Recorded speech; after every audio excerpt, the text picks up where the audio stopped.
to do. We don't know. We don't know. You tell me what to do.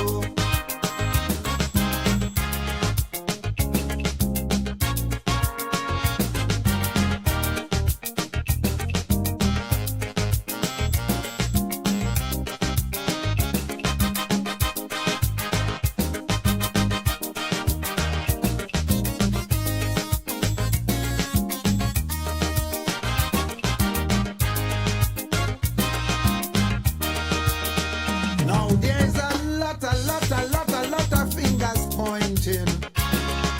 Suffering going on too long. Kenny must be blamed for all her failures. Labor must be blamed for doing us wrong. Now please remember, I'm warning you, we can't take 5 more years with this crew to hold the keys to her vault. Cause we know who's at fault. So it's up to you, it's up to we, to give this ship to you, WP. Captain, this ship is sinking. Captain, seas are rough. We gas tank almost empty, no electricity. The oil pressure reading low. Shall we abandon ship, or shall we sit on it and perish slow? I say no, I say no. Team labor will have to go. I say no, I say no. Mama, we don't want them no more. I say no, I say no. Ale, get out the door. I say no, I say no. Mama, we don't want them no more. I say no, I say no. Mama, we don't want them no more. I say no, I say no. Mama, we don't want labor no more. I say no, I say no.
Sui pui, some 2.5% HCSL thing is a tax vibe.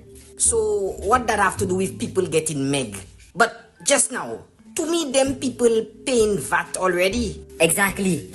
The tax is calculated on the cost of goods, so one time the price go increase, Uma. Dilutions end up paying more than 15%. Mama! Gasa, just imagine $100 go buy less groceries. People getting poor. Things like rent and utility bills go also increase, Gasa. Real Malawi vibey? All them things the people doing to stay healthy, like gym, healthy eating, and safety and security, go be harder to get because people ain't have money. Partner, if them people ain't have enough money, they ain't go have leftover food for us to eat. The bins go be empty. Wow! Things real happening to them, Lucianzi. Look out for us again soon. We go show you all more. Malwat. Welcome to the Caribbean American News Media Show, your premier destination for in-depth coverage, engaging discussions, and entertaining segments showcasing the rich tapestry of Caribbean American culture. Join us as we explore a wide range of topics, from current events and community spotlights to arts, music, cuisine, and more. Our show features exclusive interviews with influencers, artists, community leaders, and everyday heroes who are making a difference in the Caribbean American community. Stay informed and inspired with our thought-provoking segments that highlight the diversity, resilience, and creativity within our community. Tune into the Caribbean American News Media Show for a captivating blend of news, entertainment, and storytelling that celebrates the Caribbean American experience. Get ready to discover new perspectives, celebrate successes, and connect with the heartbeat of the Caribbean American community. Don't miss a moment of the action. Stay tuned to Caribbean American News Media Show for an immersive viewing experience like no other. Hashtag Caribbean American News, hashtag show, hashtag cultural celebration. You are viewing Caribbean American News Media on YouTube and on Facebook. You can also find us on 360 Radio. Your host for tonight is Garfield Oliver. Let's get to work. Special good night to all our viewers here on Caribbean American News Media platform. Greetings, my friends. It is good to have you here with us on the platform. Pleasant good evening to all. Please share the live, tag a friend to those of you who are viewing us via our YouTube channel and our Facebook page. We want to thank you so much for being here with us. We are having some technical issues. Very soon it will be corrected in our uplink to the GVD TV channel 115. We should be on air shortly. I realize that we do have a little issue in getting that feed into the GVD network. So just bear with us as we try to figure it out.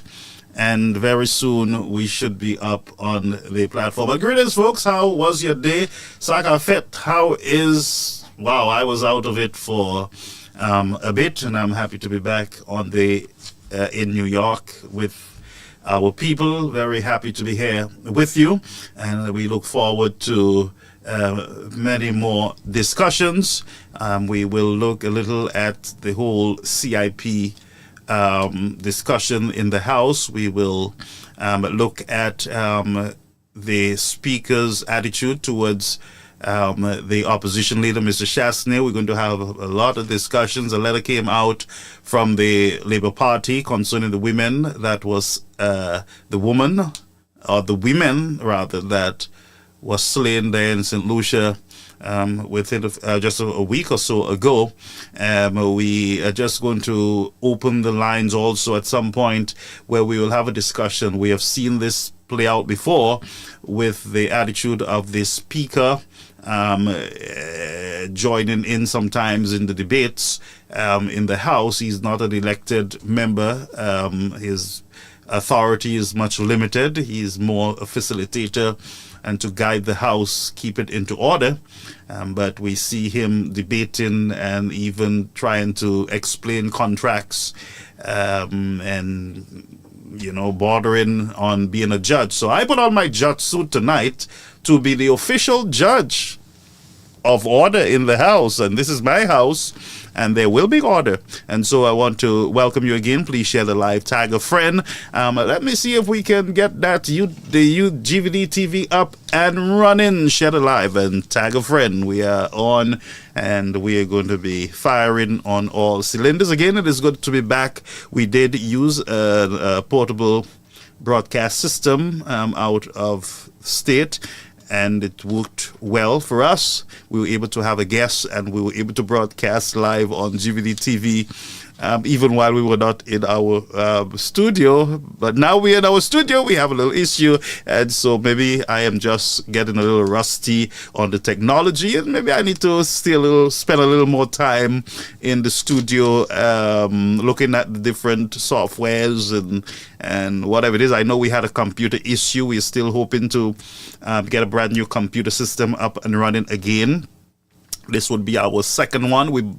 Our computers normally last, a year or so, 2 years, a year and a half, and then it start giving some problems. But those of you who can sponsor a good computer that will last for 5 years, 6 years, 7 years, come on, man, let's get to work. But folks, thank you so much for being here with us.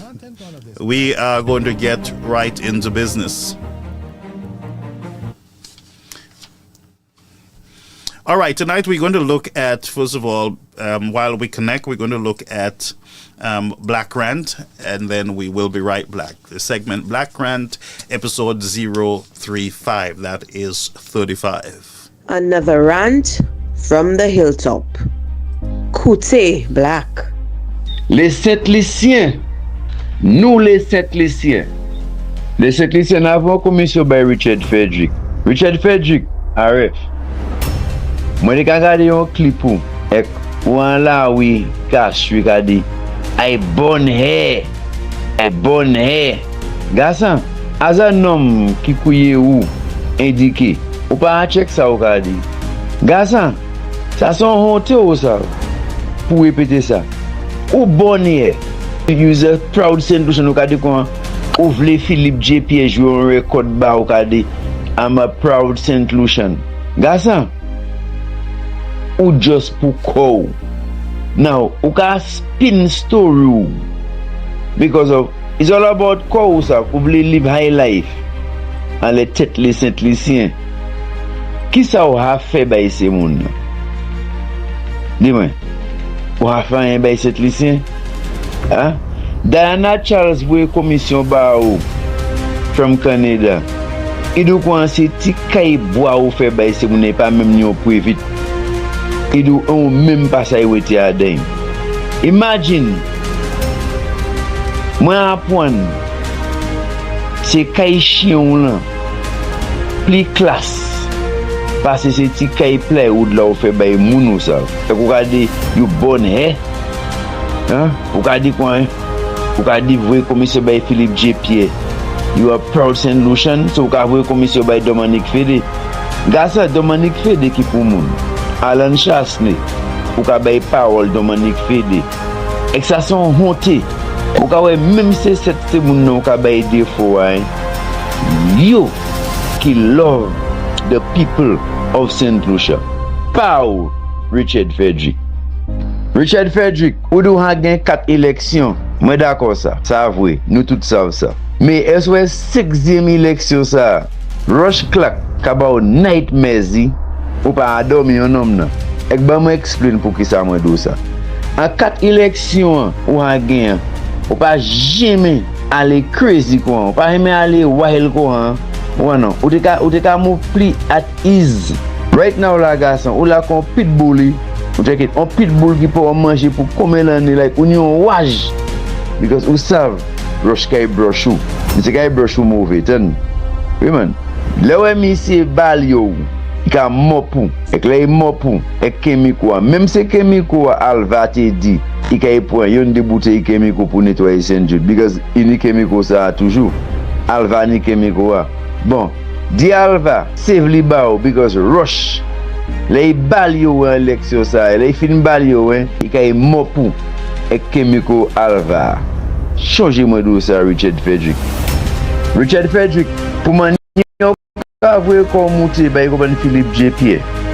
Et fait wos ou dit c'est ou t'aider yo gain élection. Fait wos ou en office li. Et maintenant tout ça n'a dit c'est ba bouche maintenant ou dit application en office Philippe J. Pierre.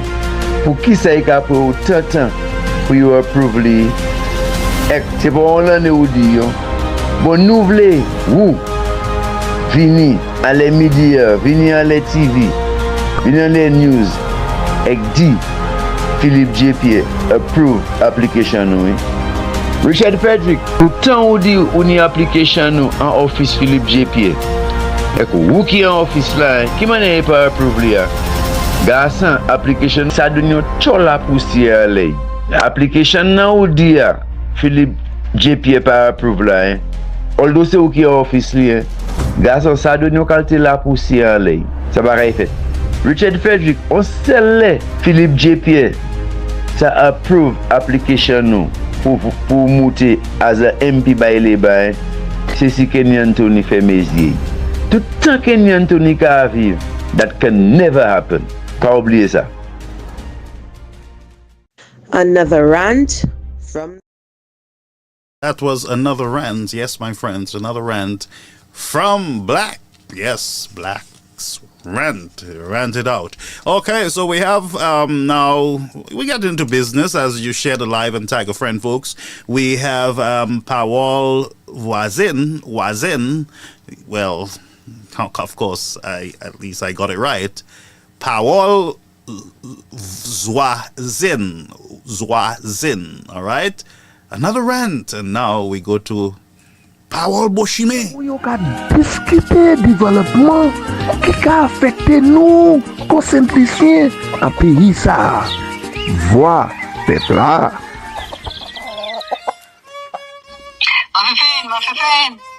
Saudia. Mwen la, ça ka passé. Nan yé jè. Mwen kontan bay mwen sa pou kontan. Saudia nan mon la. Mwen kontan bouillon ba ou. Et c'est que si attend yon bouillon, moi décidé d'en faire bouillon aujourd'hui. Ben là pas ouais. Comment maman yo a? Ah, c'est maman là. Maman yo allé en côté. Yo quitté yon là avec moi. Il était là qu'a fait cuit là tout ça.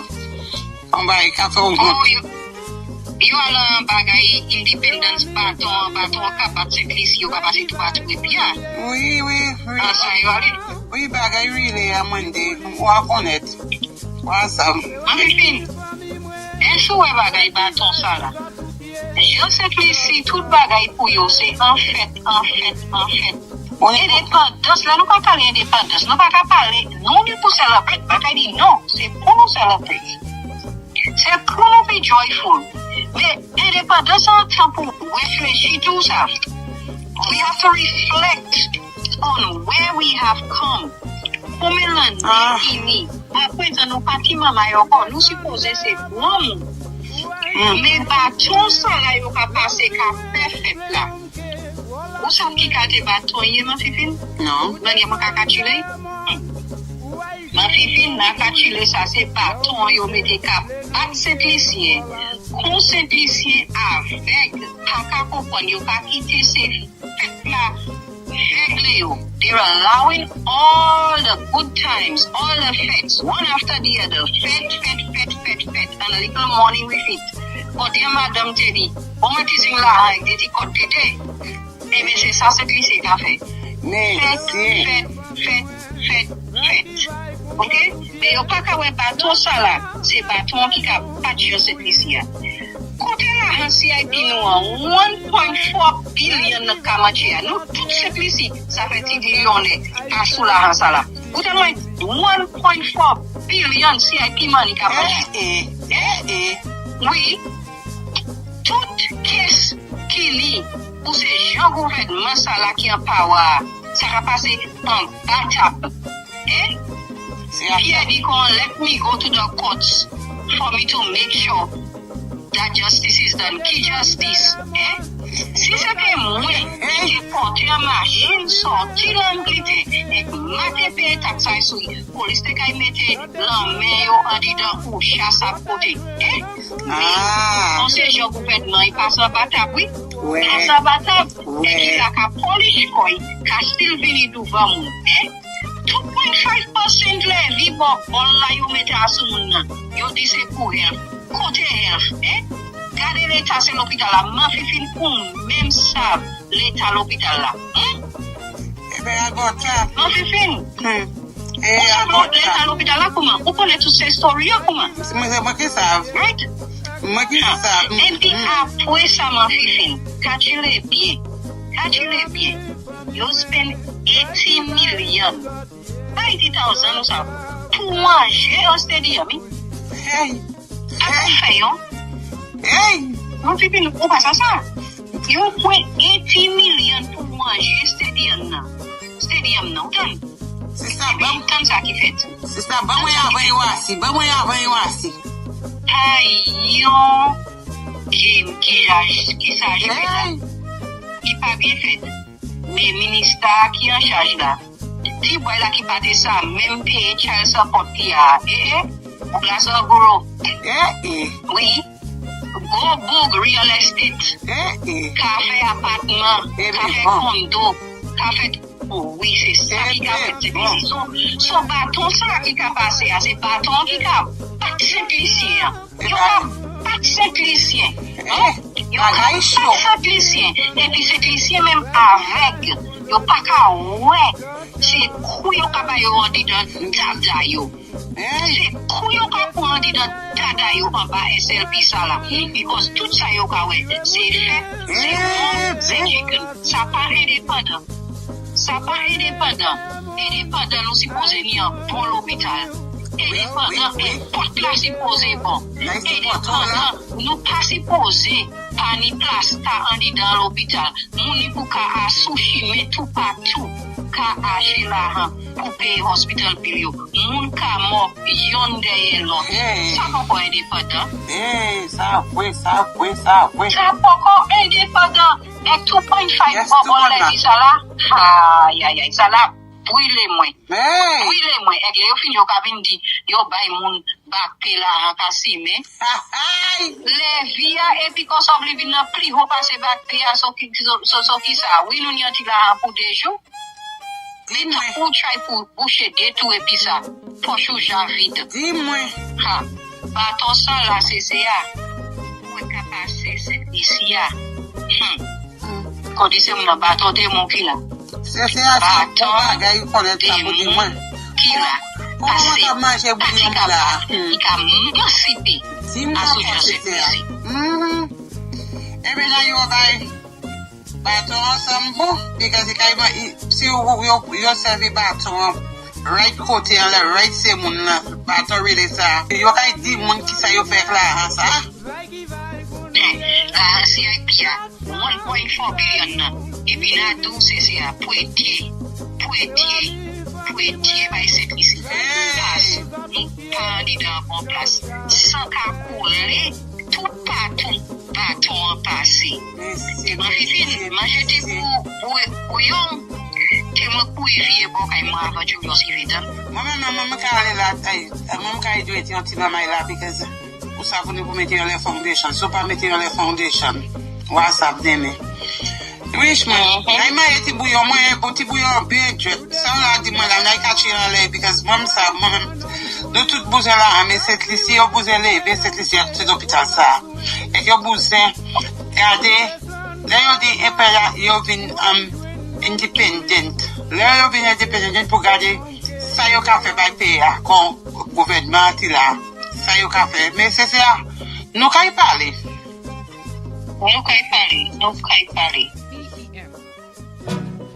All right, that was Powell Pazin. Thank you so much to the organizers, the producers of Black Rant, and also Powell Pazin.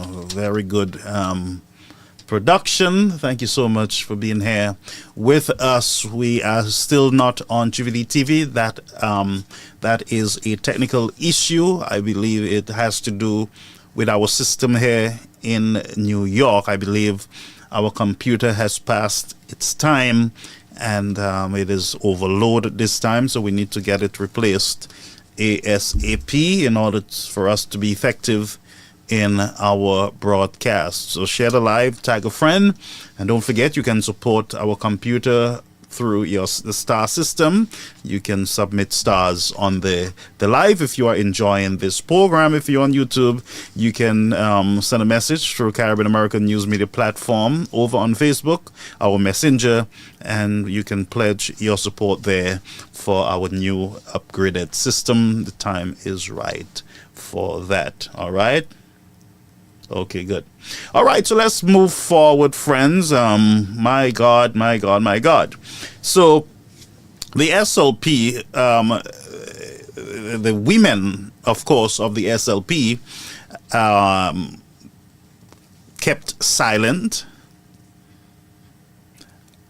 while we had the murder of the young sister there in St. Lucia. Another one stabbed to death, and we're hearing of other rape cases in the country now, an increase We're hearing that's outside of the non-reported rape cases in the country. There's some stuff you don't hear in the news publicly, especially when it comes to rape. And so you believe that, nothing is going on there with the rape situation. And so you feel, that you feel a certain way. But just bear with me. Let's take a break. Let's take a quick break because we are going to be connected now officially to GVD TV.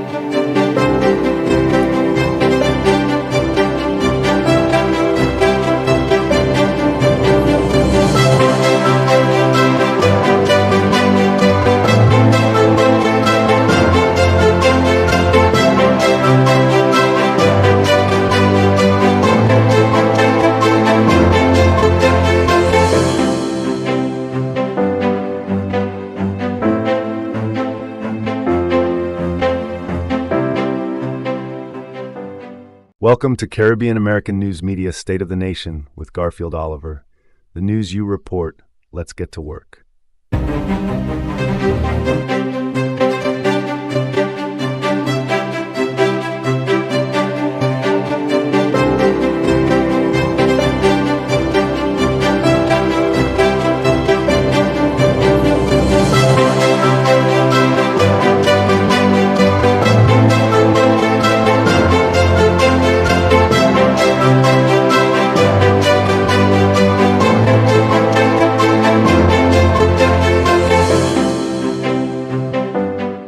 Right, and we are back. I believe that we have been able successfully to uplink to our GVD TV channel 115.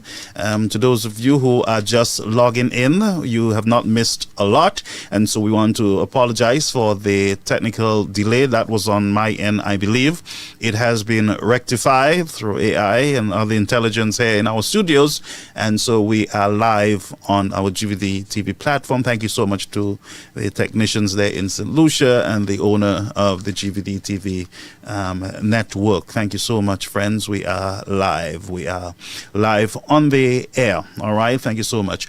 And so I was saying to you, there was this dead silence. You wasn't hearing anything from the women, of the SLP, those outspoken noise keepers in the nation. You heard nothing substantial from them, nothing at all except for mépris and the regular stuff. But here is a situation where their voices needed to be heard, and nothing at all, dead space. And so all of a sudden, this morning, because I got in about 12 o'clock, I believe, on the aircraft. It was a very scary thing now to travel. While I was going on the plane, I heard, well, Delta has an issue, and there's another issue with Delta. I'm like, Lord, not again, and I got to get on this plane. It's frustrating for me. I would have drive all the way, but And so hearing that, it kind of do something to your mind. And then you get on your plane, and then you hear the pilot or the folks are saying to you, well, our televisions are not working, and the plugs are not working on the airline. And you're like, wait, hold a minute. What is going on here? I am going to travel on a plane in the night, no television, and there is absolutely no plugs for no outlets working. And I'm like, a deep breath, and then the pilot says, well, as we get closer to New York, it's going to get a little shaky, and then you're like all your nerves all over the place, and then you try to stay awake, even though you're tired, to make sure you see what is happening, and nothing much you can do up there. But folks, it's just a scary thing these days to be in the air, and I pray for all travelers. But outside of that situation, when I got back, I went looking, of course, for news information. And so I came across something that I screenshotted. I didn't pull out the whole thing because I don't want to read the whole I'm not going to spread propaganda on this platform, one. And I'm not going to be spreading SLP's stuff on my platform. If it's something that I want to jab at, I will take a piece and put it out there. But if it's something emergency alert, I will actually, join with the government in helping to promote whatever it is, whether it's a crisis, an emergency, information that need to be out. I will do that. But the other things, I'm kind of skeptical and everything else, and I'm trying to lock out SLPs to a certain extent, especially those who do not mean well, those who are just ferocious. I'm trying to lock them out, of this house, because this is my house, and I have dedicated this house to the United Workers' Party and the right thinking St. Lucians. So I have the keys to this house, and therefore I will bring some serious order in my house. This is Caribbean American News Media Platform. But let's go to something that I came across, and I believe Lisa Juawa is the public relations officer of the Labour Party, and she puts out this statement, and I want you to observe something here. All right, in the release. This was released today. You know what? I'm going to bring it back to me, and I'm going to see if I can do something here. Yes, I'm going to put it right in front of me. Right? So this I got from the SLP's St. Lucia page, Labour Party page on Facebook, and it says the SLP condemns all forms of violence against women. Now, this is a number of days late. This is beyond. This is, folks, I don't know what to say, but the date kind of attract my attention, because in the date, it says here, the 23rd of February 2025, but when I pulled it out, it was 1 minute after it was released today. That is, today is the 25th. The 25th of February. Today is not the 23rd. And I looked, and I'm like, okay, let me see. Maybe it's an error, or maybe it was released and, they just uploaded it again for the second time to their platform. And if you look at the date on it, the time and the date, it's a release from the party from the 23rd of February, but was officially uploaded on the 25th, which is today. Why today? That's my question. But let's read what it says. Castries. The St. Lucia Labour Party stands firmly in solidarity with families of victims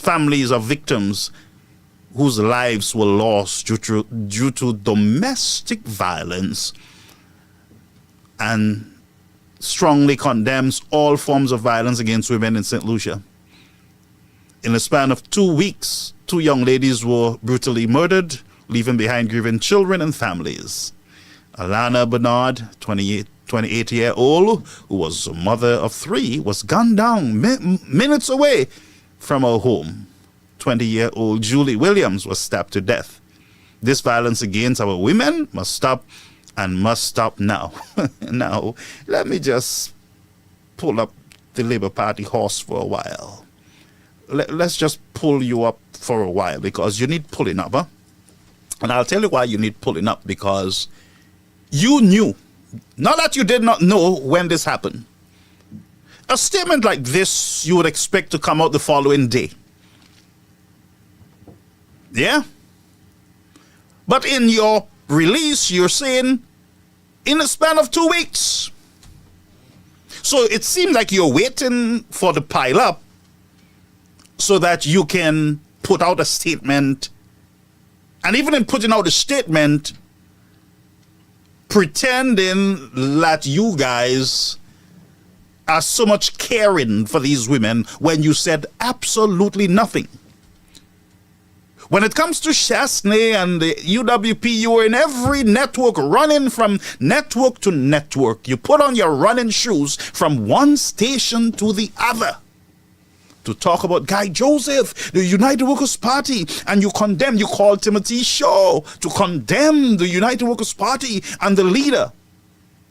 But it takes you forever to address matters that are important to the citizens of the country. I don't know what, honestly, to say to you folks, but this game that you're playing with the people of St. Lucia, I am saying to you, that is a problem.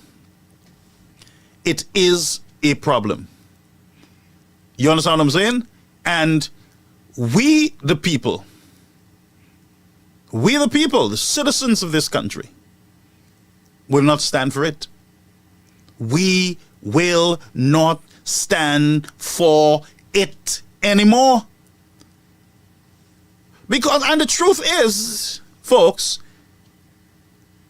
and I'm not here to mislead any one of you, but I'm here to let you know that if you think that these people really care about you and love you, these people are just doing PR. This is a PR stunt.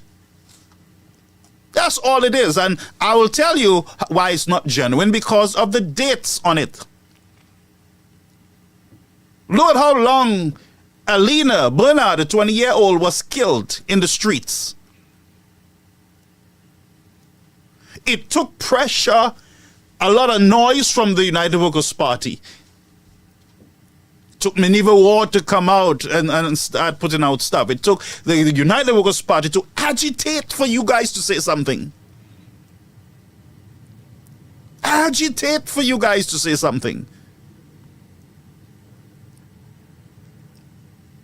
You guys should have been out already. You're not genuine. It is not genuine. It is not.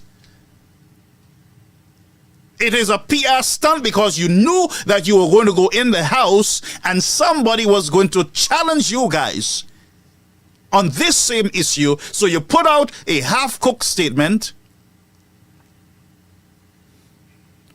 Now, the statement would have made sense the following day, or the same week that it happened. It would make a lot of sense. It will show that you have a heart. But this shows that the only heart you have is a political one. A political one. Black Lives Matters were in the streets jumping up and down during the elections. You guys were everywhere. Before somebody sneezed, you're protesting. Where are you? Where are the voices, the united voices? Where are you guys to come out in one voice, in unison? The day after, and go on your knees in the boulevard, that is, and ask the men of this country to take their hands off of the women, because you went on your knees because you thought that Mr. Chastney had his knees on your backs, which he did not. He was protecting St. Lucians during COVID. But there ain't no COVID now in your country. And you are in power now, and you are no longer activist. You are no longer championing the cause of women and condemn all the violence against women. And our women are being raped day after day in the country. And they're being murdered. And nobody is protesting in the streets. And you, SLP, know exactly how to burn things and how to disrupt the process of independence in the country. You know how it is to burn down sheds and to cut down banana trees. You know how it is how to burn down the whole cash trees of the whole city. You know exactly how to do it. You're a professional on it. Nothing new there. You know how to disrupt the regular order, of course. You've practiced it throughout the years.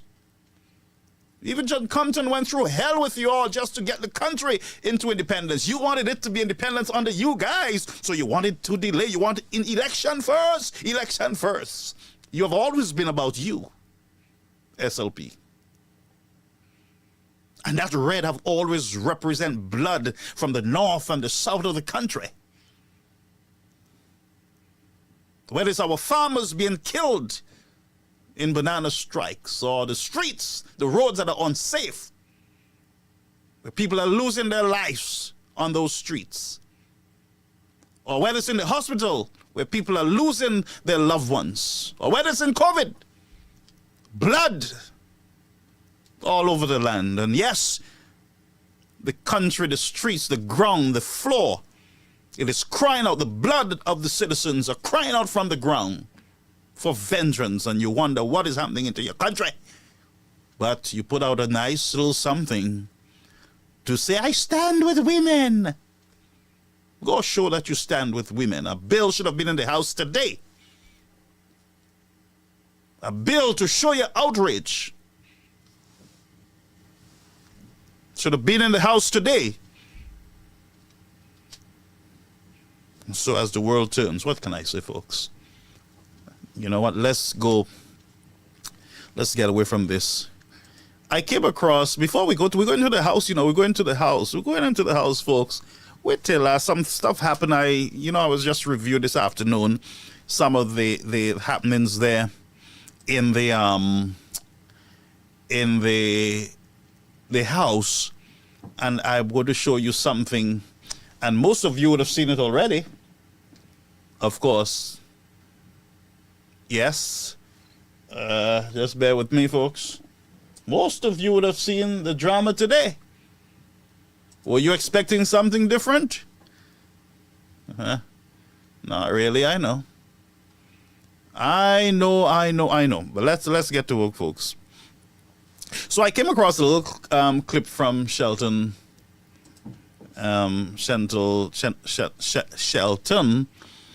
Daniel, and I'm going to just play it for your consumption. Of course, you have a choice to shit it or to listen to it, but I want you to listen to his rant. He had a rant. This is not a black rant. This looked like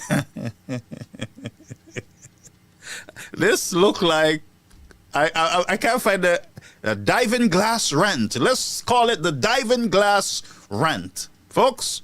There it is. Seems so hardcore, they seem reasonable. They meet you, they come over, they talk to you, they tell nice, so you don't get there's any bile again. And there's nothing personal about a lot of them, Don't think what I'm saying there means that they are hateful people. They're not. But there's something about Flambos that I even admire. Even though I don't support them, I laugh. There is nothing that excites and stimulates a Flambo more than the prospect of giving Labour a black eye. They may not like Compton. They may not like certain things about him. They may not like certain stories about him. They may not like something about... They may not like Shasney. But you see... Okay, so before we go further, honestly, I don't know what if Shelton is planning to go to the beach after the studio, so he put on his diving glass one time. But all I can tell him is that while he's diving, he can check to see if he can find the seabeds that Kenny Anthony sold. While he's down there, he can do some diving and look to see if you can see the name of the owner of the seabed and come back up and tell us. You can keep the diving glass on, but tell us. But here is Shelton just giving us a little idea of a view from the outsiders looking into the United Workers' Party. No. This is a diving glass view of an SLP looking in at the UWP. And here is his honest opinion in my regard. And he has a clear view, because if you have diving glass in a studio, you can see clearly. Ain't nothing missing you. Yes, my friends. But after you come back from the seabed and you find out who sold it, and if it's still down there, I don't know if we have a seabed in St. Lucia. Maybe it was moved to Russia or Antigua. I don't know who moved it if the Chinese took it under us. But Shelton is in gear and ready to go under the water. And while he's down there, he will tell us about the United Workers' Party. Go ahead, my diving friend. When crunch time comes, when silly season hits, when election comes, something in them just stirs up. If I may borrow from Lady Lean's song, there is nothing that stimulates their appetite and their taste buds more than to see a plate before them that they can knife and chew labor. You know, knife, couteau? They can knife it and chew it, you know. There's nothing that stimulates them more and excites them more than the prospect and the chance to knife and chew labor. They just, as if they almost get an orgasm just thinking about it. That's the flabo for you. So, you know, but I wouldn't mention the thing about orgasm unless it's seagasm when you go under the water, you know, and you get a little chill down there. I don't know if that's what you're referring to, but you're saying something that you're saying some stuff there, and I'm a little concerned about it. Mon passe après Major Betisa. The fella has a right to speak. Listen to him. Please. I have it. Relax, folks. So Shelton, I mean, he's saying, well, nothing that the flower like them to give a black eye to Labour. I mean, the Labour loves the same thing too, Shelton. That's just the politics of the country. Everybody wants to win. When you guys were in opposition, you went on your knees. Some of you eat stuff that you never had in your life. Some of you were sitting on people's dirty porches on the floor and everything else. And you were doing a lot of unusual stuff. As a matter of fact, some of you went on people's private property and you were pushing police officers and everything else. So you guys did a lot. You guys were marching in the streets, marching during COVID. You on the beach, that beach is mine. And you guys did a whole lot of stuff to give black eye to the government, the UWP. So I'm not even, I don't understand your amazement and your now, Shelton is, I think I know his family from Dennery. You know, these are good people. You understand what I'm saying? So it's not anything to do with him as a person. We're just dealing with, you know, we're just doing nice politics. It's not the nasty one, all right? So let's go back to giving my friend Shelton's a little jab. You know, boop. He said, well, that's what he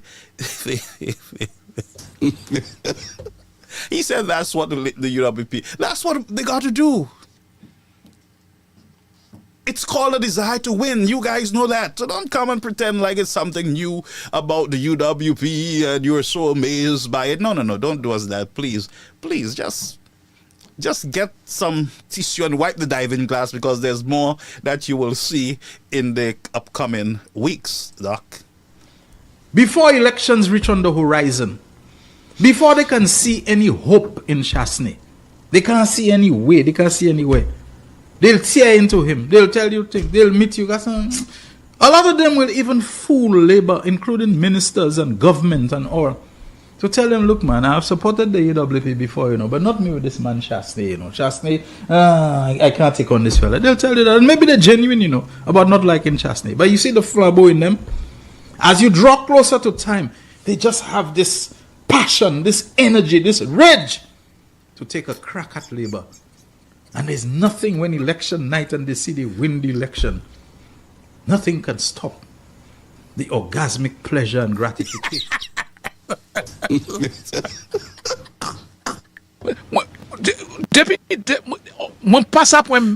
No. Sorry. I heard this short fella. The sky is falling. So before the sky fall, we got to get into seawater, of course. But listen, I like what he said. He said when they there's an energy that the flabber. I mean, the Labour Party's trying to understand the energy, of course. You know. They're trying to understand what they're seeing. They're seeing an energy because some of the UWPs, of course, those who didn't get contracts, those who wanted certain positions, those who were, they didn't get what they want. They were accustomed of getting little handouts in the party and certain positions that they get promised and somebody else get it, little contract, a little rental, and so some of them fâché that they could not have gotten a lot of those regular things on the Chasney, and so what happens to them is that they go to the SLP and tell them, we don't like Chasney, huh? I heard this short fella. So they say because they're fâché, of course, they're vexed. And the Flabbers don't stay vexed for long, especially as Shelton said, as you get closer to the election, then you realize that they're not fashion anymore because the possibility is there that they can get the contract that they hope for, or the job, the big job. And so, so they go to the Labour Party and they say to them, boy, me don't like Chasney. Chasney is not good for St. Lucia and all the other things. And the Labour say, yeah, the Flabbers coming over, they're coming over. You see, they're telling us things. We have our people in the Flabbers. But as soon as the election get closer, Shelton, and thank you for observing that. I need to get some of those glasses because you see a lot tonight. Honestly, you saw a lot of things that the regular people can't see. So I would suggest that you share the brand of that glasses with all St. Lucians under my live so that they can, and even give some of your Labour Party comrades like the Speaker of the House, and we're coming to him just now, and Mr. Buddy, a friend, and he give them some of those glasses because this is just what a super bonic or whatever you call it. These glasses are past binoculars. You can see way beyond. And guess what? You predicted that when the Flabber wins, not if, there's no if but, you said really that when they win the Flabber, that they will rub it in the Labour Party's face. But Sheldon, if you see in all that, honestly, I don't know if that's a crystal, if you call it a crystal glasses, I don't know what to call it. But that thing has something in it that most St. Lucians need to get so that they can see all the nastiness that is happening in the country. They must see the need to want to make a change in their country. They must see a need through those glasses to remove the Labour Party off of the backs of the people of St. Lucia. Yes, my friends. And so I don't know if let's Shelton finish that one thought, all right, in respect to him. They feel that they have just knifed and chewed Labour. Papa Shasek, everything they tell you about Chasney, baby genuine, no? Papa Shasek, He says, you can't believe. Don't listen to them, oh, they played us, don't listen to them. Blind. But the flabbo in them, just say, pity tell Shoy Labour. And that's it with election night. It's not just, they worry that no pity tell Shoy Labour. And even though UWP do nothing for them, and they never care about Chasney, and when Chasney in office, they even join you walking the street in protest and so on at Chasney and DSH and do a lot of... some of the Flabbers, they were marching, Chasney. That massive march in 2017 it was, or whatever, when Philip J.P. organized shortly after he had become there. I knew UWP couldn't win. From that time, I knew UWP couldn't win. People turned out too much. There was too much of a groundswell at the time. But the Flabbers may come there. But the upper... Now, not every Flabber, because I'm sure a lot of Flabbers, a lot of people who were Flabber gave up and they voted for Labour. I believe that. And that is where the wisdom of Philip J. Pierre's pragmatic politics, because he understands that working with Stephenson King and Richard Frederick was a means of shepherding. Okay, so the glasses went a little bad there, so the vision kind of changed there, so we will not accept that prescription, the last part of the prescription. So glasses are, it has a tendency to have a lifespan, a matter of fact, of just a few seconds. So moafinik glasses are, all right? So we're not going to moafinik, sir. So, folks, I don't know what happened in the House today. But a whole set of stuff went on, and I am not comfortable to tell you the truth with what I saw today in the People's House. And before we go into the clips and everything, you know what I will tell you, St. Lucians? If you think that this is a new normal in your country with politics, if you think that this is normal in your country, and this is what you want for your children, future generation, it's okay. But if you look at the House sitting, and you have not identified or point your finger on some of the issues, especially in the sitting today, then something is wrong with all St. Lucians. If you look at that sitting today and you're comfortable, you are happy, you're satisfied, and everything is fine, then it could be a new normal in your country. If you're not a Chastity supporter and you enjoy the moment, we understand that. But if you're a decent, God-fearing, reasonable solution, and your belly griped, and you almost got angry with your television or your device, you almost threw it out the house based on what you were seeing, you couldn't stand it, then I will say to you, that feeling that you had today of disgust must show up at the polls and discipline these men. I'll tell you, you can't discipline them now because they're in power, and you have already seen the trend. I would say at this point in the politics, the only fix, marching will not do them anything. What if you go and march? You know what they're going to do? They're going to tell you. They're going to talk about your shoe. They're going to talk about your yellow. They're going to talk about your pink. That's what they're going to do. They're going to laugh at the protests, but they can never laugh at the ballot box. Caller, you're on the air. Caribbean American News Media Platform. Good evening, Garfield. Good evening, my honorable mother. Go ahead. I saw you were showing Mr. Shelton Daniels tapes today. Now, you know me. I am a political activist for the United Workers' Party, but I do not attack character assassination of anybody, because I believe that people have a right to their religion, their friends, their political affiliations, their political ideology. That's their democratic right. I have mine. And when I tell you, nobody, but nobody will stop me. I'm too old for them to think that they can stop me from speaking. Mr. Daniel came on his show today. The clip was sent to me because I don't listen to his show, because I don't want to be tempted to attack any of them, to debunk them. But the clip was sent to me where he's saying that Jacinta Lee and myself, we are not speaking up, and they're not asking us to speak on women's affairs, but they're attacking the Labour Party women, the MP. No, he did say that today? Yes.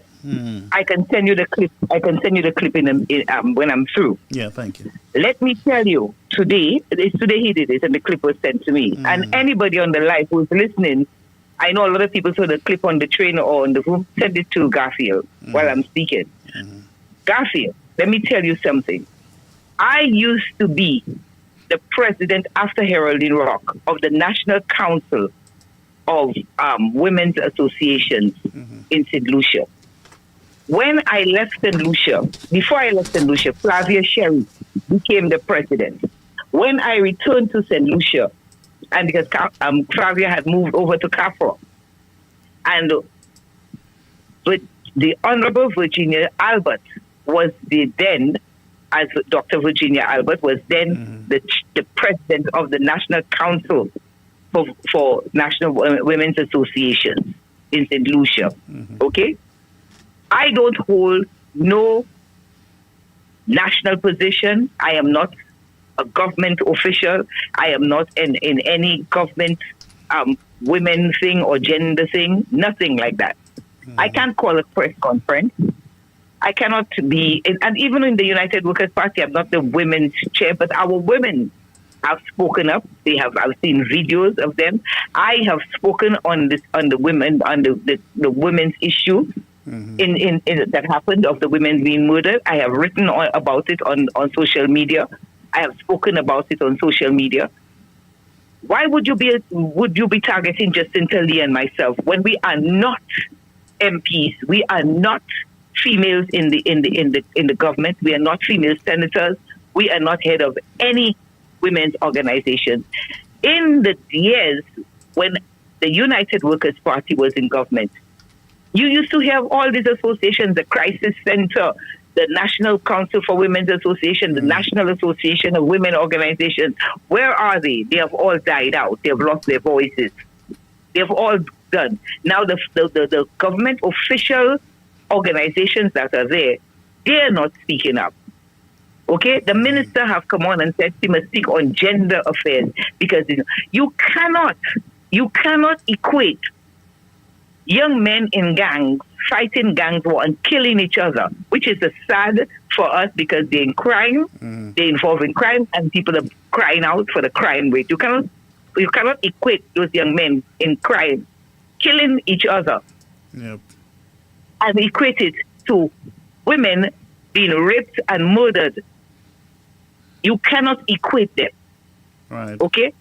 This is a different thing, and therefore this is something because the little children are left behind. Right. Families are left grieving. It's true families are left grieving when young men in crime kill each other. That's right. But there's a hue and cry in the nation about it. But you cannot, there will always be a deeper cry when women are being murdered. Let me tell you something, Daphne. I was a public servant, an executive officer in the government service. Rufina Paul was a senior public officer. We defied Sir John Compton and them. They were in charge, and I am a very strong Flabo and a John Compton supporter. I love and look at this man. But at that time, I didn't care about job or nothing. We took to the streets in something called Cry for Justice. It was Rufina Paul, myself, and Ione. We mobilized a bunch of women to march the street when Valerie Lord was raped and murdered. Okay? And we had this cry, and we didn't care. And at that time, the minister didn't stand with us. We didn't care.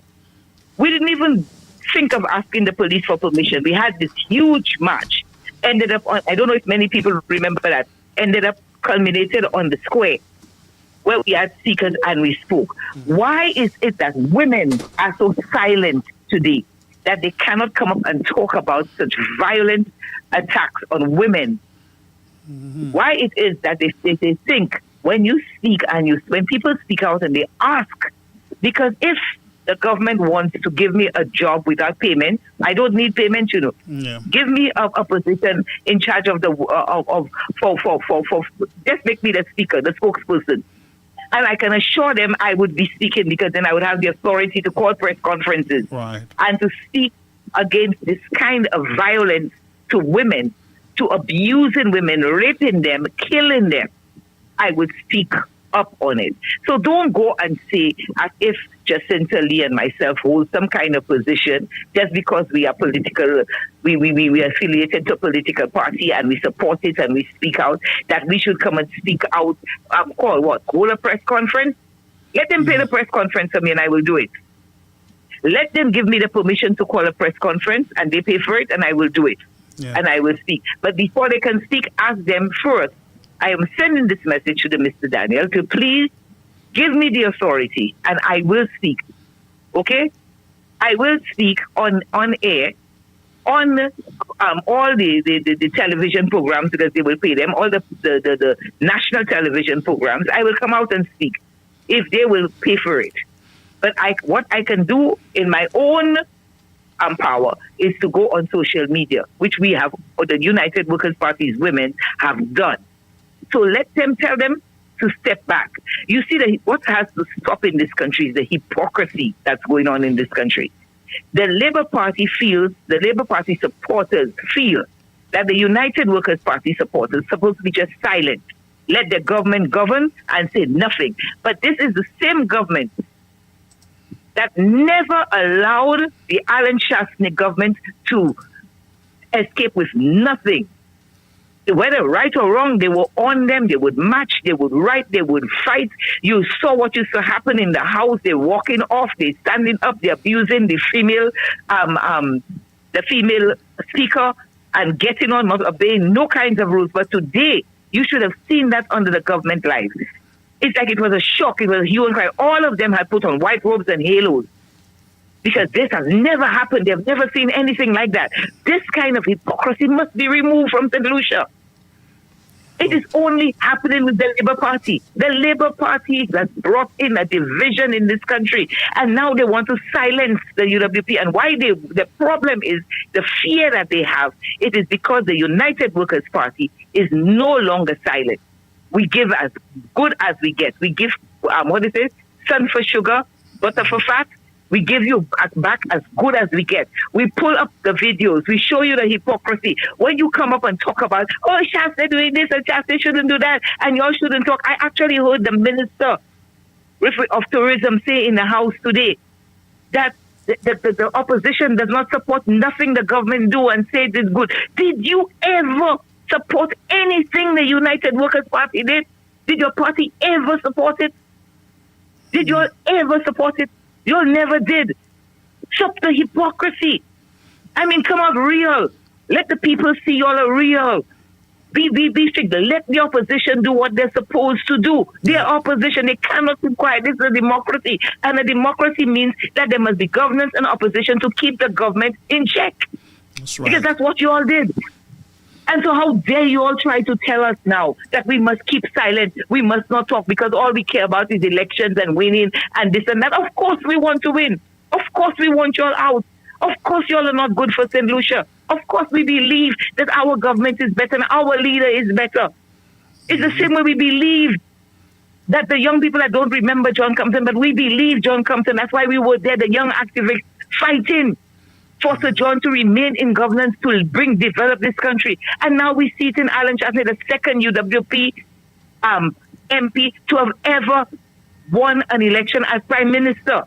All the other Prime Ministers UWP Prime Ministers didn't win. They must stop the trying to guy and bamboozle and disrespect the intelligence of St. Lucians.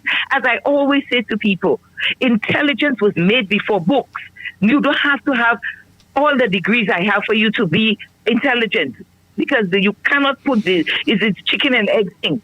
St. Lucians have intelligence and they can think for themselves, and not because in a strange thing that you'll be able to win, to think that y'all are going to stay there and they're going to stand up on top 17. Not who cares? Nobody's responding to that. We are focused on removing SLP from St. Lucia, because only SLP has caused St. Lucia to be so divided, to have so much hatred and anger and trying to stop people. You can insult, you can curse, you can lie, you can mama guy, you can say all kinds. You can pretend that you don't remember. You can pretend with your hypocrisy. We will show you, we will remind you, and the more you hit us, the more we're going to put out. The more you talk, the more we will talk. The more you threaten and insult, the more we will come out. We will not stop, because goodness must reign over bad. We cannot let bad prevail. We must stand up, and there must be people. When Martin Luther, you think he didn't know that he could die? You think he wasn't aware that he could die? But he stood up for what he believed was right, and he marched for it. We are marching for what we believe is right. We are speaking for what we believe is right. We are agitating for what we know is right. It was your right to do it in your time. When you're opposition, you have to respect our right to do it as we in opposition. Not because you have the majority to think you can silence us. We will not be silent. We will not stop. They come on every single Flubbo live and cut all into your life today. They must be there writing all kinds of foolishness.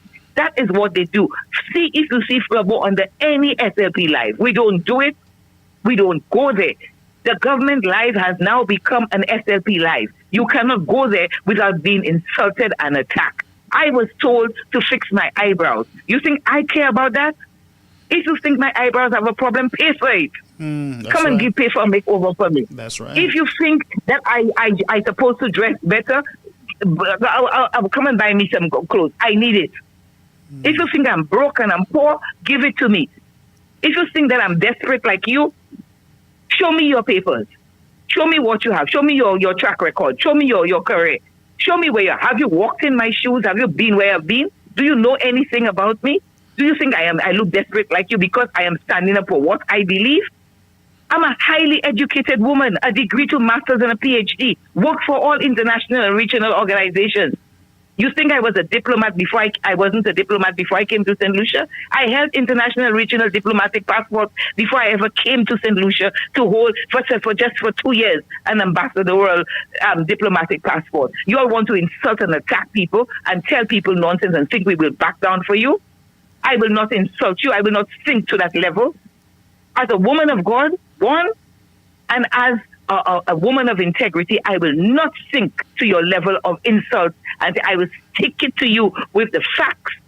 I will stick it to you with your hypocrisy. I will show you up and get the videos and remind St. Lucia of what has been done. They don't want to see the video of Dr. Anthony saying that they were in crisis and they couldn't borrow. They don't want to see the videos of what happened in the House during the time of the SLP.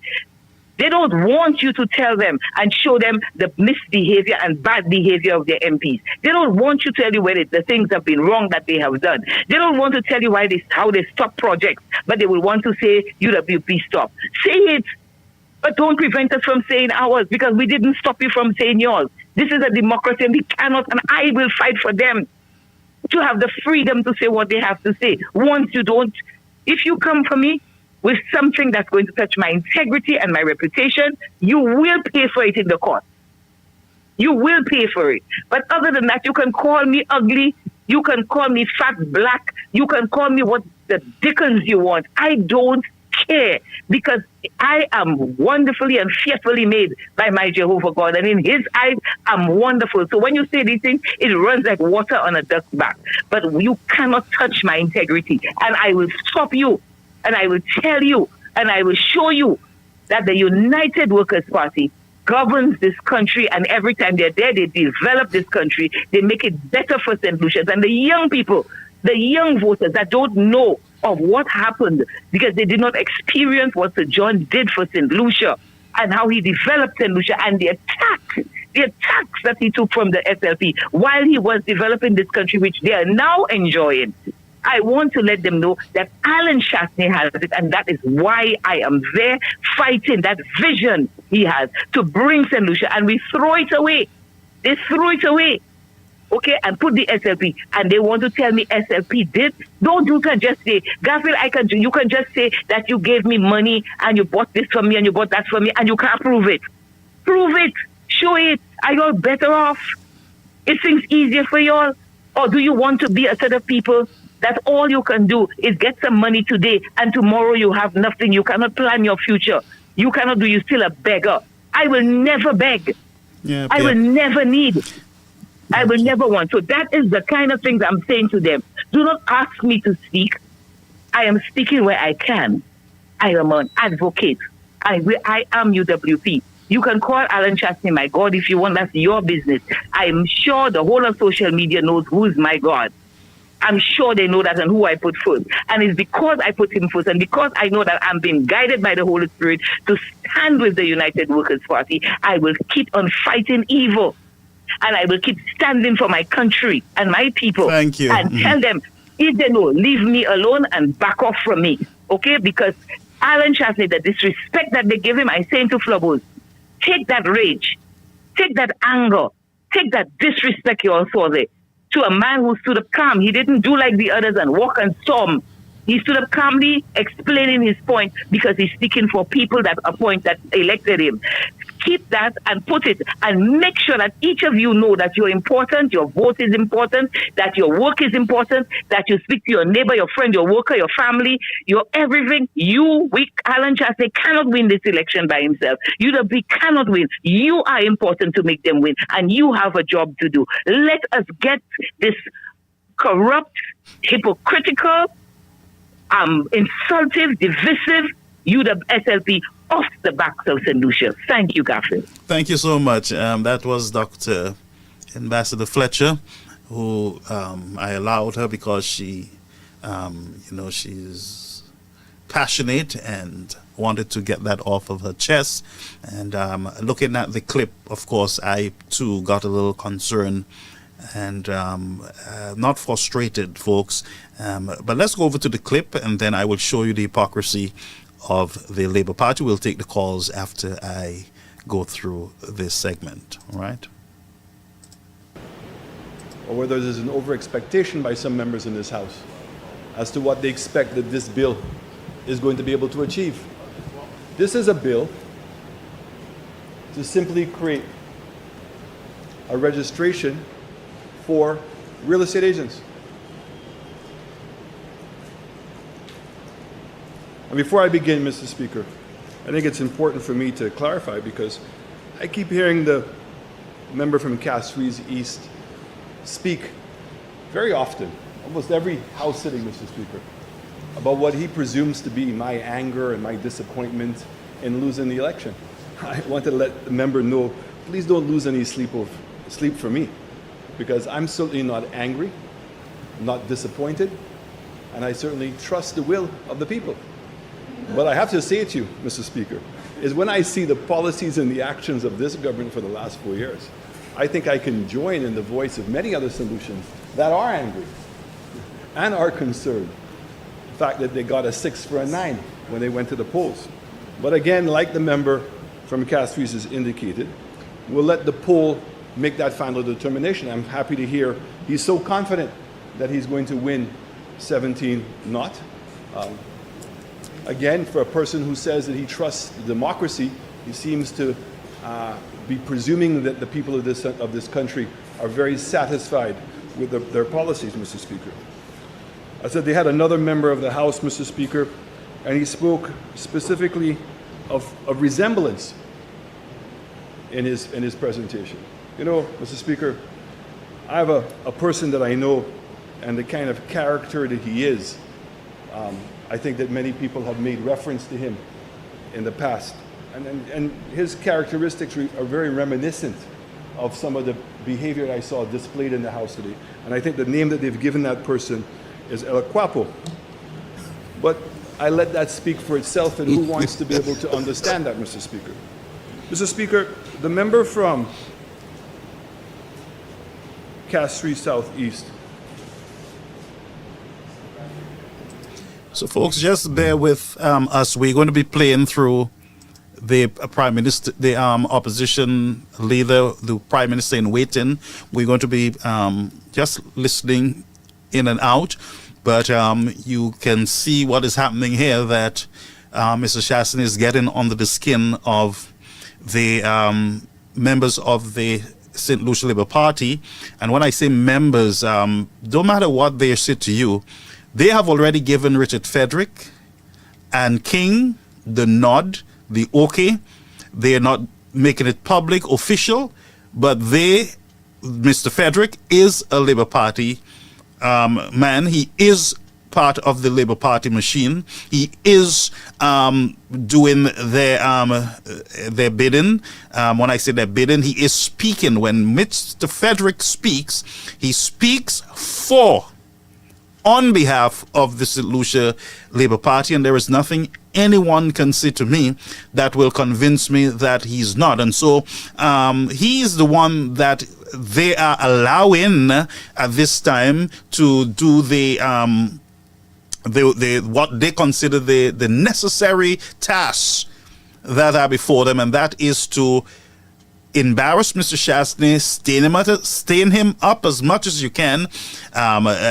We need to keep beating at him, because our polls are suggesting, the people are saying to us, our polls are saying to us that if you keep beating on Mr. Chastney, you'll have to keep knocking at him, because he's a strong leader, and he's not backing down. You know, he has the support of a majority. More than 30-something thousand St. Lucians is standing behind this man, and there's a whole lot of thousands more that are just silent followers. And so what you want to do is to hit the leader as much as you can. And you see Richard Fletcher going out and doing that. And so the best place that these guys can do that is right here in the People's House. So the People's House are now turned into a wrestling match, a place where they can speak to a majority of St. Lucians, by the way, who do not watch the House sitting. A lot of St. Lucians do not watch it. They don't care about it. A lot of decent St. Lucians just don't log in at all. When you log in, you're being insulted. You're being treated as though you're on the St. Lucia Labour Party's website, Facebook page. They do not treat the platform as though it is the government of St. Lucia, the people's business. They treat, you listen to those commenters in the House, the moderators in the House, you listen to, you read the Labour Party's supporters, and Lisa, I'm a little disappointed in her, because I was going through, doing my investigation for the show, my work for the show preparation, and I saw Lisa under the St.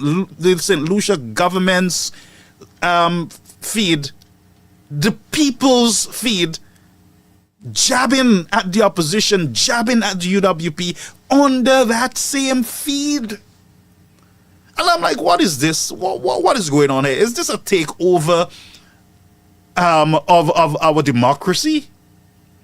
Did we hand our powers and authority over to the Labour Party when they were voted in? Did we do that? Did we surrender our right just to express, to have the freedom of expression? Did we surrender that when we allowed them to lead this country?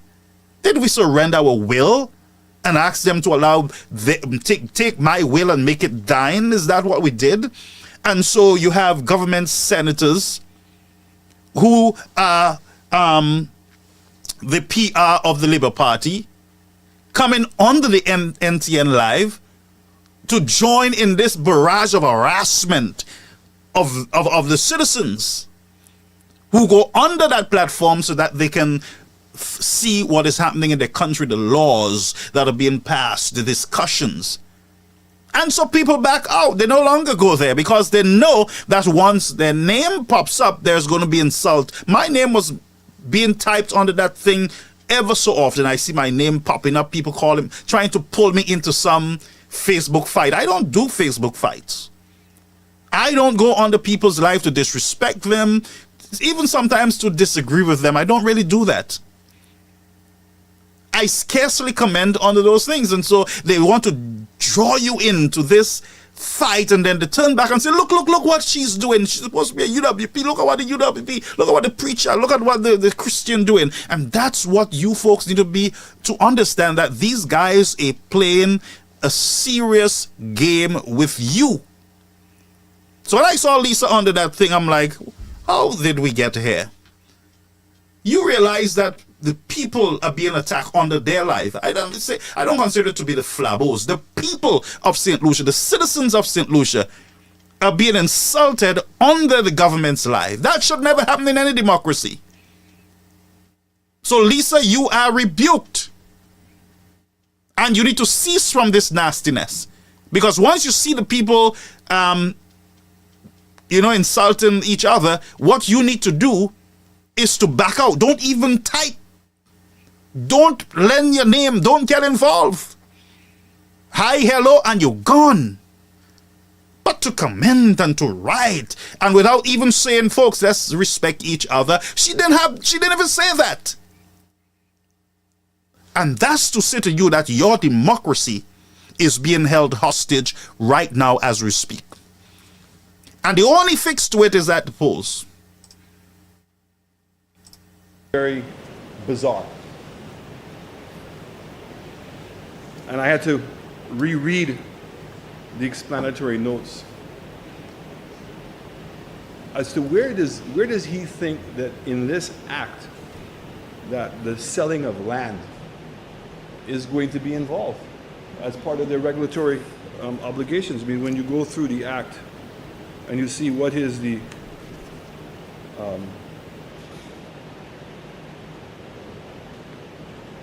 functions of the board: to consider and determine an application for a license to practice a real estate business, to issue a license with or without conditions for the practice of real estate business, to keep and maintain a register of real estate brokers and real estate agents licensed under the act, to make internal rules governing its... Reverend, the truth is, anything the SLP come up with in the House these days, I'm very suspicious of it.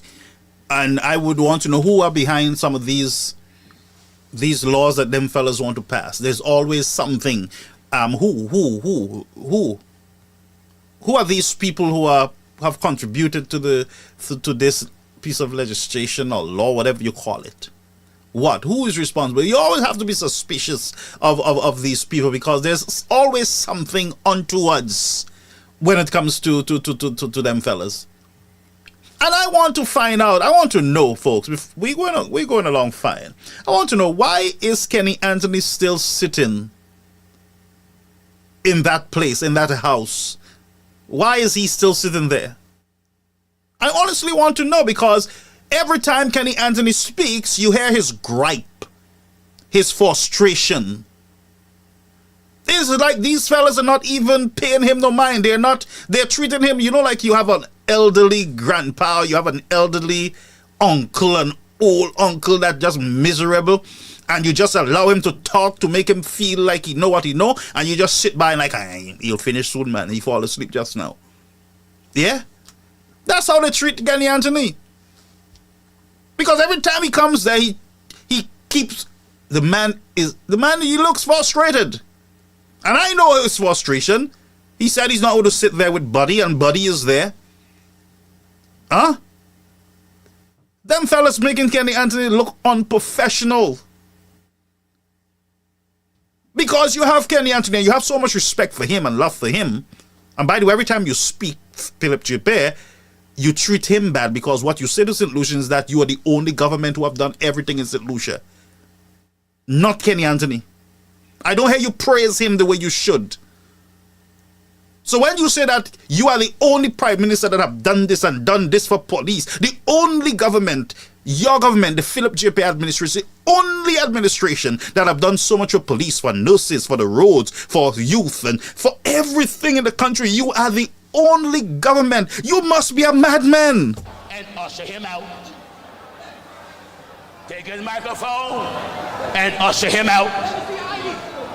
Take his microphone and usher him out. And the only people that can take the microphone are the citizens of the country at elections.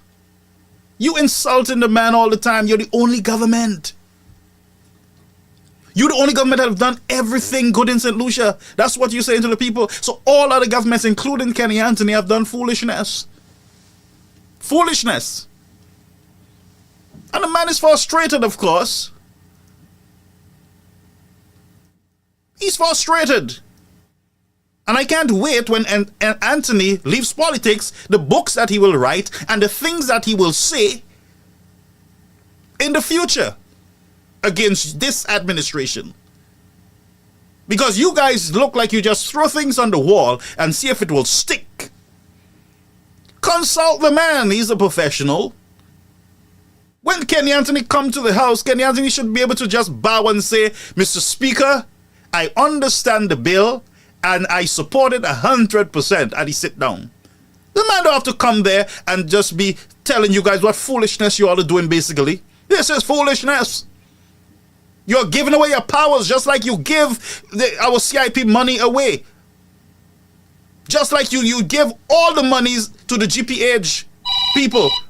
Give away the ports. Calling on the air, Caribbean American News Media Platform. Brother Garfield, how are you doing? Not bad at all, you know. How are you? Yeah, I'm good, man. Brother, I'm telling you, there's something I want to say on the platform today. And I know it will be recorded when the time comes. Mm-hmm.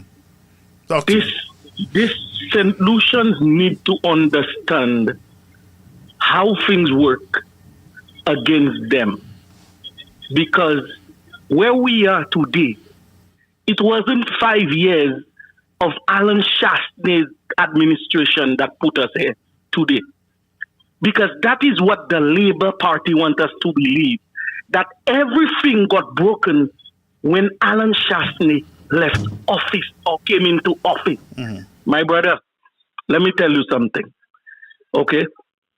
Back in 1997, when this SLP government came into office, and before they came into office, they went on a path of destruction in this country. Okay? They basically taught people how to destroy this country. They created an army of people that are heartless, people that do not care about this country and claim to be patriots, which they're not. Everything good about this country, these guys are doing their best to change it around and turn it into bad. And I will tell you why I say all of this, my brother. Brother Garfield, every time you have a conversation or you go online, you watch the comments, whatever, this set of people that are supporting the Labour Party, the first thing they will tell you, what did Alan Shastney do? They don't tell you what did the UWP do, you know. They ask you, what did Alan Shastney do? They talk about the vaccine money to save the lives of the people, and they talk about the diamol, which Kenny Anthony took a loan and diverted that money to do other things. I don't know, maybe pay bills or something, but that money never built anything, because we saw the diamol. We saw who actually did something about it. Alan Shastney did something about it. They talk about this thing in View Fort, DSH. That's what they talk about, horse racing track. You mean to tell me, out of all the good things that Alan Shastney did in this country, and out of all the good things that have been done by by the UWP previous administration, and I'm talking about especially Sir John, okay? Back in 1997 to 2025, my brother, we have had Labour represent this country the most. Today, we in a predicament where on our citizens, and it's young people, you know, and when you look at the age group of these people, my brother, these people, that when Kenny entered into politics, they were young kids. I want you to understand what I'm saying. Some of them were babies too, right? And Kenny Anthony's administration have had how many? Maybe 3 or 4 elections that they've won. So that means Kenny has about 15 years of governing this country from 97, right? And the mayhem Alan Shastney created this. This is what Labour want people to believe. Let's be realistic, my brothers. Who asked the farmers to burn down their own farms, to burn down their own sheds? They forget Pat Joseph was harvesting 1 week and the next week they strike. He's harvesting this week and next week he's calling for strike. Again, these are the things that destroyed the very fabric that was keeping this country together. You know? And when you destroy the fabric, how do you replace it? How do you replace it? Brother Garfield, whether people like it or not, this Labour Party administration and the previous ones, I know a lot of people say this is the worst, but my brother, I don't even know which one of them are the worst, because my humble opinion, when you have a set of people, and Philip Japia was there in the beginning, so he knows everything that went wrong. When you have a set of guys that have the people turn against themselves just so that these politicians can be elected,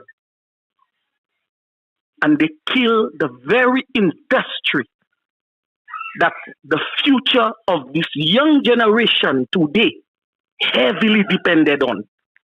You know, we need to be serious when it comes to this Labour Party, because what they are pushing is what they did, Brother Garfield. This is what they did. They destroyed the fabric that kept. You see the unity we had in our communities. Mm-hmm. They destroyed it, my brother. They destroyed it. You know, when you have guys going to burn down farms that will feed their kids, what are you doing? And today, these kids, they don't have jobs. Why are there not jobs? Why are there not factories? Factories that their parents or their grandparents were working in. Where are those things? All of them are gone, my brother. You know, who took them away from the young men?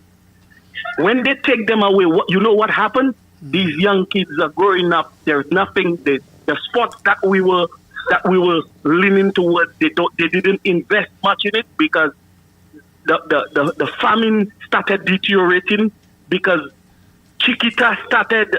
I know you've heard of Chiquita. Yep. Right? Chiquita started planting more in South America, more bananas in South America.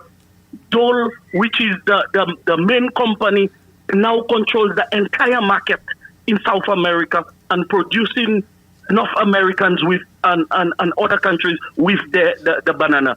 The very same industry that we had, Brother Garfield, that was keeping us afloat and keeping us together. You know what they said one day? They said everything the UWP is thinking of is tourism. One guy even went on a show to say, only Alan Shasney. Only Alan, the guy I'm talking about now, he's the Prime Minister. Wow. He said that only Alan Shasney, only him would believe that tourism will get back to where it was before. He said only Alan Shasney. Such a shame, yeah. And can you believe today these guys are bragging and boasting, my brother, about that very same tourism industry? And some people are taking credit for it being where it is today. Mm-hmm. Brother man, we need to be very careful as to who we're dealing with. This Labour Party is basically bringing the people against themselves. 2 seconds. I see people fighting. Mm-hmm. Yeah, sure. Mm-hmm. I see people fighting with each other all the time online just because of what? You see the propaganda that is being spread by those politicians. Yeah. You know, have yourself a wonderful night. Thank you so much. Thank you so much. Thank you so much, my brother. Thank you so much. Thank you. That was one of our regular callers there. I wanted to give him the time. But let's go quickly to the clip, folks. That has to do with it. The fact is that I do have 15 court cases, but not all those court cases were initiated by me. So in fact, the Bananas case, which will be coming up very shortly in the courts, was initiated by the member from Castries Central. I have a court case that was initiated by the member from Castries Southeast. So when we talk about 15 and I like litigation, I am not the person who looks like a litigation, but certainly as a leader of the opposition, when I think that we have written to the government, we have tried to talk to government officials about dealing with certain issues, CIP being one of them, and there is no response. When the member could come to the House today, Mr. Speaker, and again say that he's answered the questions. He gave a statement in this House previously. He answered no questions. He went to meet with the Chamber of Commerce. He answered no questions. In fact, if anything, Mr. Speaker, and I don't want to cause any reputational damage, further reputational damage that he's caused to himself. But the fact is, one couldn't say that he lied. Because when he was saying that there was not 11,000 files, we now see in the contracts that have been in the public domain, copies of which I have here, and I'm happy to make for the House, to be available for the House, records of the House. In the contract, it says, in the case of the hotel project, that they were given 5,000 files. All we're asking for is explanation, Mr. Speaker, a simple explanation. Why? Why would you take a hotel that's costing $300 million and that we had given them previously $210 million in citizenships? Why would you have increased it to $1 billion? Why, Mr. Speaker? Why would you do that? And then to make matters even worse, Mr. Speaker, you appoint Galaxy as a promoter. And as a promoter, pay them a commission. And the commission is... Member for Microsoft, I'm trying to understand the nexus between the bill before us and the CIP provision. So, folks, that was the speaker to the rescue. The speaker to the rescue. All right? It's not in any way connected to the bill before us. Thank you very much, Mr. Speaker. I have to say to you, Mr. Speaker, I'm a little bit confused because on the previous bill, the member from Castries Central never, in fact, addressed the bill. And in fact, I kept on whispering to you. Why they didn't address the bill? Among the reasons I did not stop him is because he was responding to comments you made in your debate, which is what the debate is about. If you open the door, he is free to respond. But I still try to guide him back to the bill. But I could not stop him because he was responding to comments you made. Now, you have responded to comments made by the member for Castries South East. That's fair. But the comments made by the member for Castries South in relation to CIP bear no connection to the bill before us. So, member for Castries Central, please. Member, please continue. This guy have absolutely no manners at all. I honestly, I'm convinced that maybe our people appoint leaders after their own heart. I am not sure, but this kind of cantankerous back and forth and always angry and I mean just always everything. The man can't sneeze, he's in his skin. And then he complains that, and his followers complain that UWP only speaking about Richard. Wait a minute. Are we losing our marbles? Are we losing our minds, folks? Brethren, every week, is Alan Chasney, Every week, every other word. And I'm beginning to feel that this might be the new norm in your country. And maybe we might have to just bear with it until the elections is called so that we can bring this thing back to normal.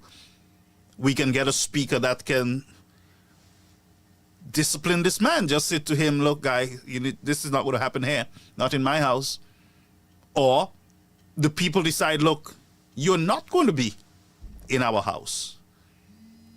Huh? Yeah, but this is just ridiculous. So the member spoke about the Bonanza land. So I assume I'm free to use that as an example. Right? And so we have a situation where a piece of land, Mr. Speaker, a valuable piece of land, was sold by the National Housing Corporation for $2.7 million. A piece of land that never went to for bid. In fact, Mr. Speaker, that there is information to show that in 2013 a valuation was done on the land for $6.7 million. Folks, okay? that Bradley million, Mr. Speaker. got up. Same land. I want you to observe there that Bradley got up, spoke to the Speaker of the House, and I will give you my suspicions there, all right? Share the live, tag a friend. Okay? I will show you my suspicions with what Bradley would have said to the Speaker of the House. Observe that moment, all right?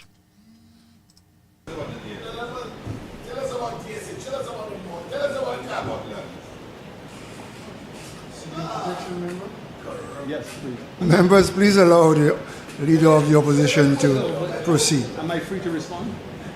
No, these We've were opened up the debate further. these were obiter comments. So don't take them. On the record, the member for Castries Central is not on the record. I didn't even hear what he said. So proceed, member.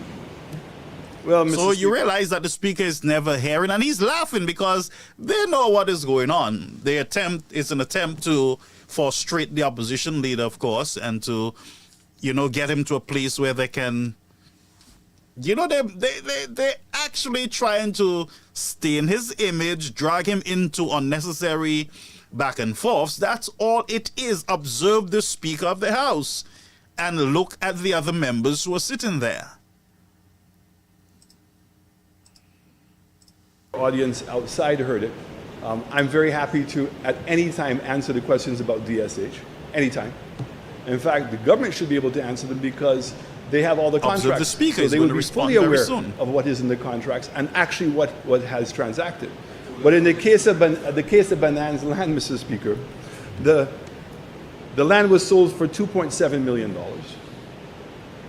The member from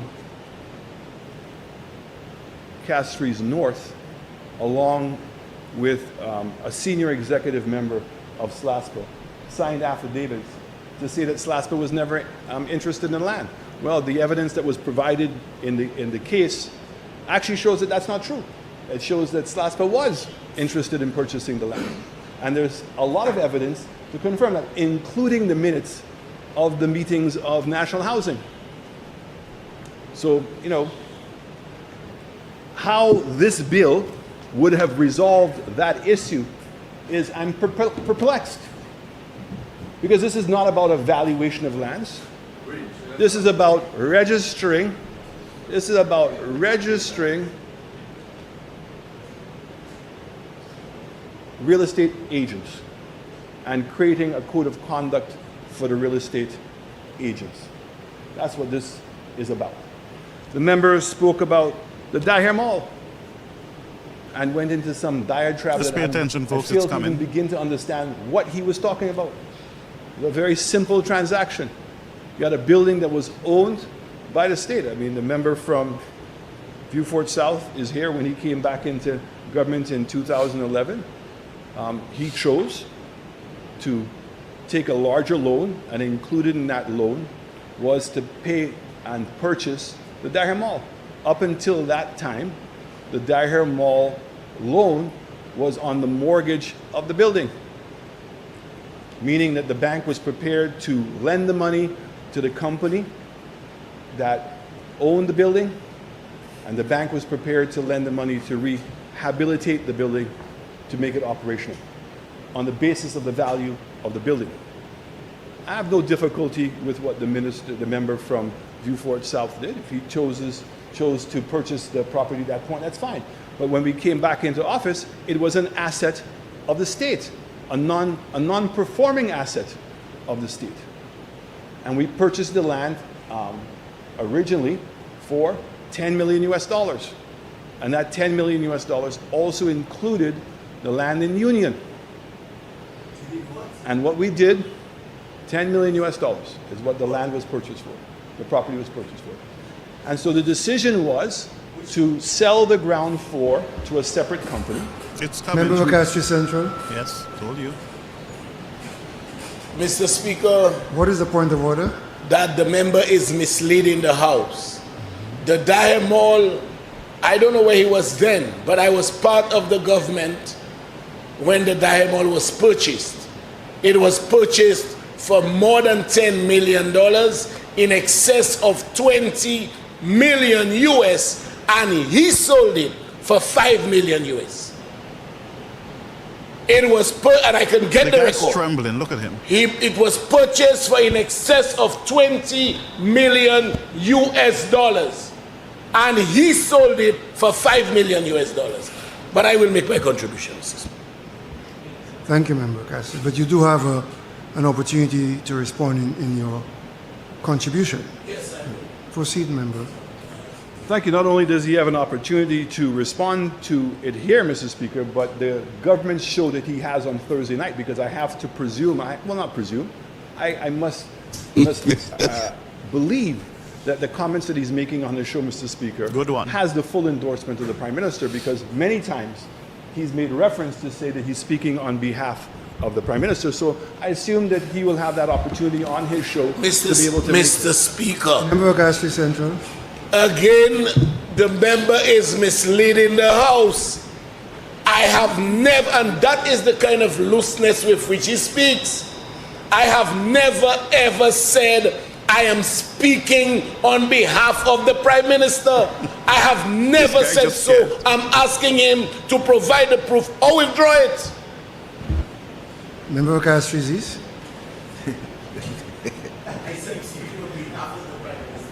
Mr. Speaker. Member Cassius Central. Mr. Speaker, that's the point of clarification. Mr. Richard Frederick is a big man. Member, you shall not refer to members by their names. Mr. Member Cassius is a big man. Eh? Now, I speak for myself. Now, if the member of Cassius Central speaks for me, once he speaks the truth, it's okay. Member from Miko South. Thank you very much, Mr. Speaker. Mr. Speaker, the fact is that the building was never purchased by government. The building was purchased by a company, and the asset was put into that company. I remember it very specifically. Seriously. Members. Member of Cassius Central. This is not a debate we ought to have. The lease on the property in question is already a document of this House. So it is easily available for it. So let's not debate things that are already documents of the House and can be easily referenced by a call to the clerk. So let's leave it. Thank you. Proceed, member for Mr. Thank you very much, Mr. Speaker. And the amount that was paid was 27 million EC or 30 million EC. They're one of those two, but it was certainly in that vicinity, Mr. Speaker. So the fact is that the ground floor of the building was sold for $5 million, Mr. Speaker. And the developer, who is the same developer, Mr. Speaker. Folks, just pay attention to what is happening here. Pay attention. You can see how this is progressing, and the TAC team that is going on. The Prime Minister stood up to say nothing, basically, to say, hey, well, Mr. Speaker, if he's speaking for me, and he's speaking the truth, fine. I heard this short fella. Because remember, he speaks and he says anything to himself, of course. So he confirmed in this clip, this House sitting, that he endorses Mr. Frederick, and whatever Mr. Frederick says, that is truth. The lies is not his, but the truth, whatever he said that is the truth, that's good. It's okay. No problem with that. That's what we heard tonight.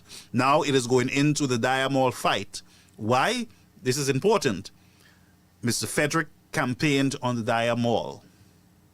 The Diamol was used as a political tool. There was a lot of misinformation there. Remember, over and over, the opposition leader, Mr. Chasney, had to clarify, and he had to the point of taking it to court. Remember this whole hoorah big thing about disciplinary committee and all the drama around this thing? So this is heading into some turbulence, because it embarrasses the Speaker of the House, who took a position that the property is sold, that's it, it's sold, gone. The documents show, look, gone. And Mr. Frederick, who is just keeping a host of the noise about the Diamol, noise that should not be kept. That's all I can say. But this is going into some very sensitive areas for this government. Because remember, the same Virginia Albert came back and said, well, the mall is finished and the space are available to us. The property is going to be after we finish satisfying the deal with the lease, it will come back into the hands of the government. She said it.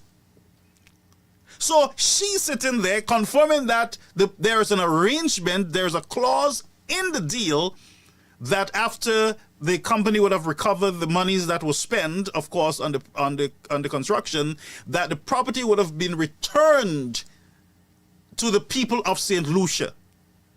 She confirmed it.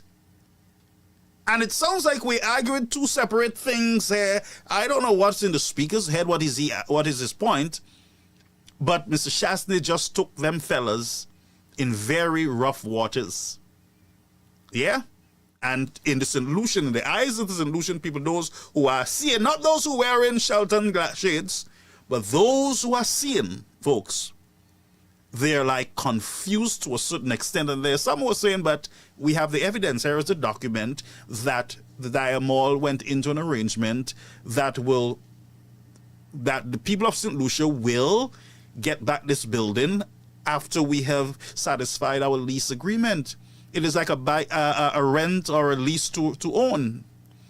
Well, something similar to that, but might not be that. Huh? Okay, let's listen. On a point of order, Mr. Speaker, I urge you. I really, really urge you. There are persons listening.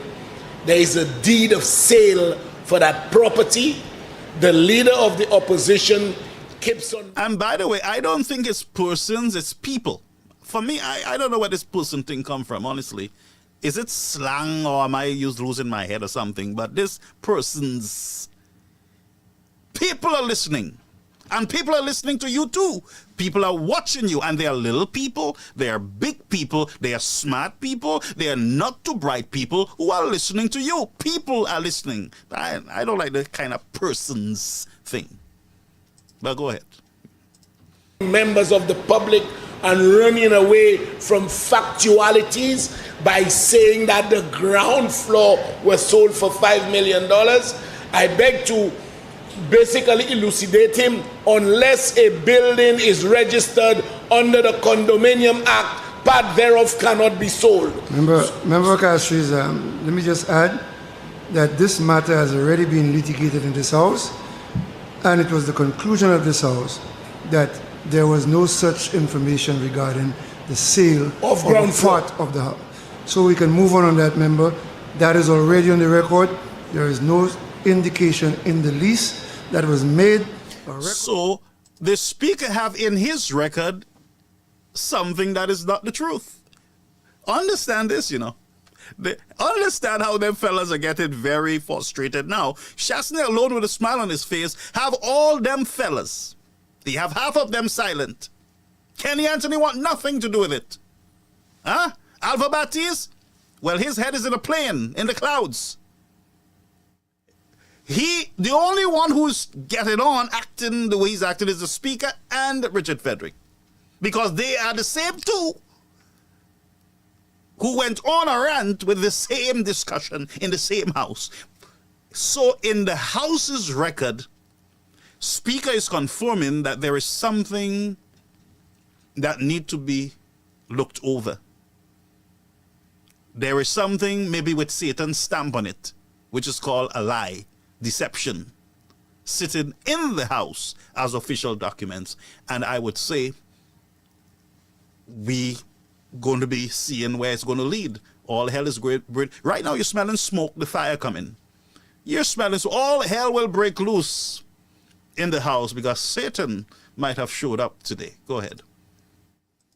That there is any sale of any part of the property. So Thank you very much. We can proceed on that. I would like... member, I have moved on. Yeah, Let's but move. I want you to correct him because he keeps repeating it. No, member, I have ruled that the House has itself ruled and agreed that there is no document before this House where a part of the building was sold.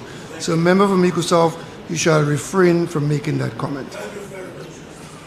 Well, Mr. Speaker, on the question of the lease, it was made a document of the House. There is nothing in the lease document which was brought to the House which pertains to the sale of a part of that building. And usher him out. That was litigated here, and I will not allow it to be re-litigated because it's against the standing orders. So again, Mr. Speaker, I don't know that you are in fact a judge, and I've said that several I have times. said to you, I am the judge in this house. And I'll say it again, I am the judge in this house. I don't make the rules, I apply them. And I have made a ruling. And just in response to the member for Castries South, the matter was raised by the member for Castries South East, so he is at liberty to respond to it. But he has to respond in a manner that is consistent to what is before this house. And if you're not going to abide by my ruling, I will not allow you to continue. And usher him out. Well, Mr. Speaker, on that basis, I will respect your decision, but what I will certainly do with your permission, Mr. Speaker, is to actually bring the document back to you and sit down with you and show exactly where the clause is that the ground floor was sold. Remember, you were present when the debate took place. I am not the House. Bringing matters to my attention is immaterial. The matters are debated here. I merely adjudicate over the debate. I don't make decisions for the House. So you're telling me what you think. What am I supposed to do? Come and tell the House that you convinced me? That is of no moment. So please proceed, member. Well, Mr. Speaker, you're in fact using that evidence of your interpretation of what the contract says in order to prevent me from speaking what is the truth. Mr. Sergeant, can you ask the clerk to produce the list for me, please? Thank you very much, Mr. Speaker, and I'm very grateful for your willingness to bring the list up. Look at how we have these guys. On the meanwhile, Mr. Speaker, the member also brought up the HIA airport and the hospital, and speaking about a PPP, not only to supervise the HIA airport, creating a real estate board paid by way of the mutual undertakings of the parties hereto as set forth in the development agreement and the obligations of the purchaser as developer to the vendor, the adequacy whereof is hereby mutually accepted by both parties. The vendor hereby sells and conveys free and clear of all encumbrances unto the purchaser thereof, accepting the immovable property described in the first schedule hereto. First schedule.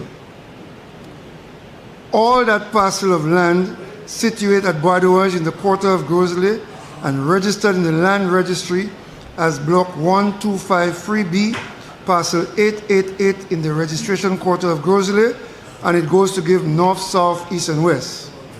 Together with all the appurtenances and dependents thereof, including the building erected thereon. This is a dead issue. It's not going to go there again. So, Mr. Speaker, and I know that you know the law. No, I don't. I'm reading as a layperson. It says all the land and all buildings thereof for 13,000. No, Let's move on. No, 13 million. And Mr. Speaker, it makes reference to the agreement.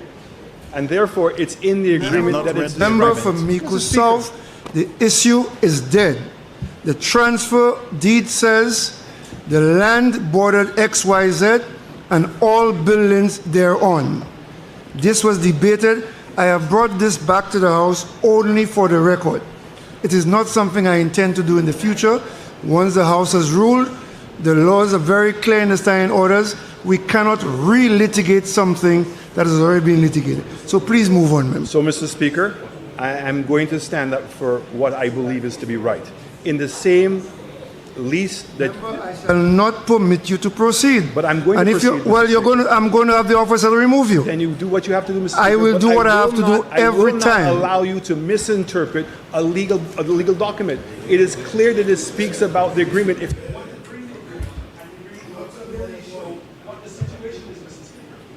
So I want you to look at that moment there. We see Bradley leaving.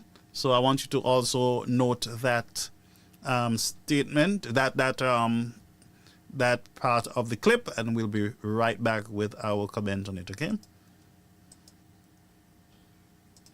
Cut off his mic, let him talk.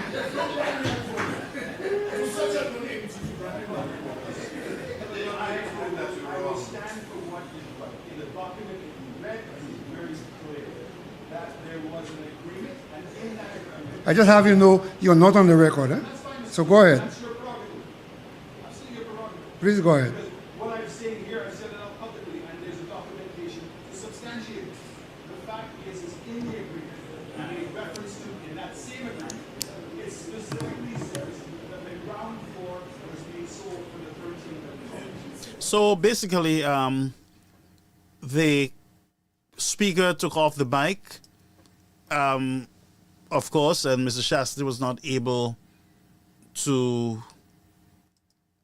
continue his presentation. He did continue it off the records, but there was a feed. The speaker's mic was still on, so Mr. Shastri, you were still hearing him in his presentation, of course, until the speaker tried to kill it. But I want there. So we have two areas of 2 points, areas of concern for the Labour Party that we're going to look at. Bradley spoke to the speaker, Bradley leaving, and then we have another point of reference that we're going to have a short discussion on before we leave.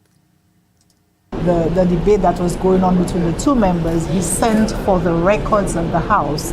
He was reiterating over and over again that the matter had been resolved already. This was a situation that was already litigated by the House and there was no reason going on. However, notwithstanding, he asked for the records. They brought up the records and he went through reading out the conclusion of the deed of the sale, the deed of sale, noting that indeed everything in the property was sold for the amount that was stated by the Minister Honorable Frederick. However, the member for Mikud South was insisting that the Speaker of the House was not interpreting the deed correctly, and that he was not interpreting what he called a legal matter correctly. And the Speaker was insistent that he would not be going on a back and forth, that this was the final decision, basically, that it would not be debated. Basically, the leader of the opposition, or the member of parliament for Mikud South, defied the ruling of the speaker. In a nutshell. And he did so on numerous occasions, despite the speaker's admonition and appeals for him. Peter Samus had this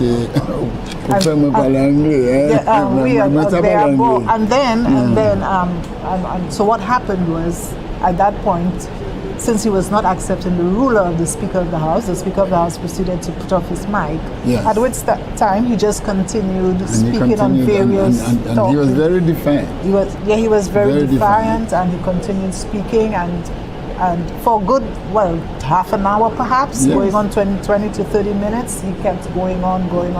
It's, quite frankly, something I've never seen in the House.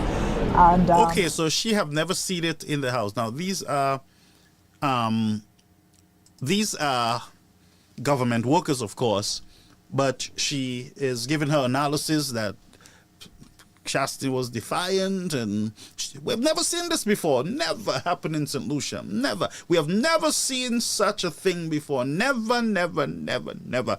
He just went on. We have never seen any disruption like this, basically, in the House.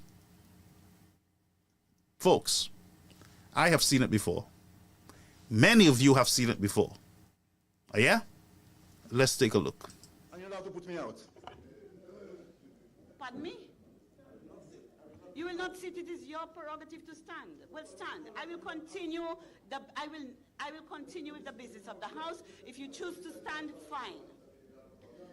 Honourable members, I took the liberty to send a message of condolence on behalf of the Parliament to the Embassy of Cuba on Wednesday on the passing away of the Vice President, Council of State, Julio Casas Riguero. Statements by ministers.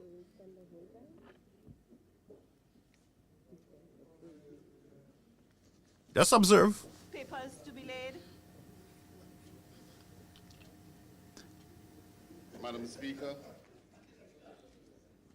I beg to lay the following papers standing in my name.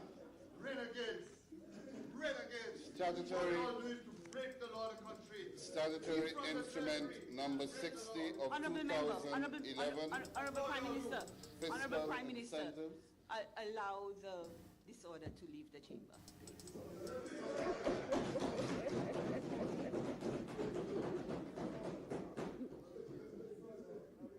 If we have silence and order from the members who will remain, then we will continue.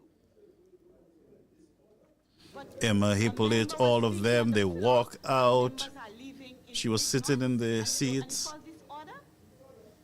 It is not order. It is not order. A member is on the floor and other members are talking over. No.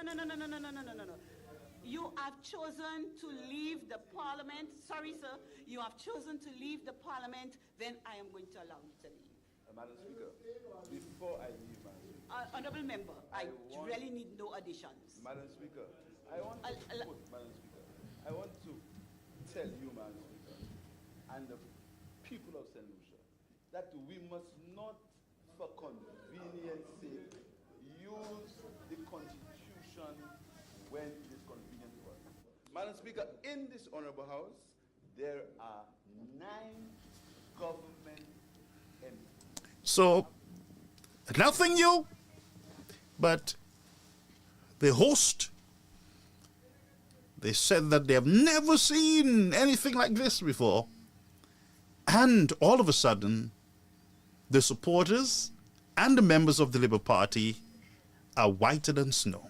Lord, wash me, and I shall be whiter than snow. So Shastner is the only one that has become blacker than coals right now, because basically he's the one with all the sins, of course, of disrupting the dishonorable house during that period of time. Isn't this something, St. Lucians? Is this something to behold? The hypocrisy. And thank God for these the advancement in technology, that we can have it at the clip. We can press one of our buttons and boom, it pops up. The hypocrisy of the people. Yeah? The hypocrisy of the people. Now let's quickly on Bradley. Bradley, I suspect what Bradley did was inform the speaker that he's going to be absent. He got to leave. And so after he informed the speaker, he put his stuff together during the debate, he left. It has nothing to do with Mr. Shastner and his speech. And I would show you what I mean by that. This is Mr. Bradley Felix and the Honorable Shastner. And you see what he wrote up there? Let's get together and feel all right.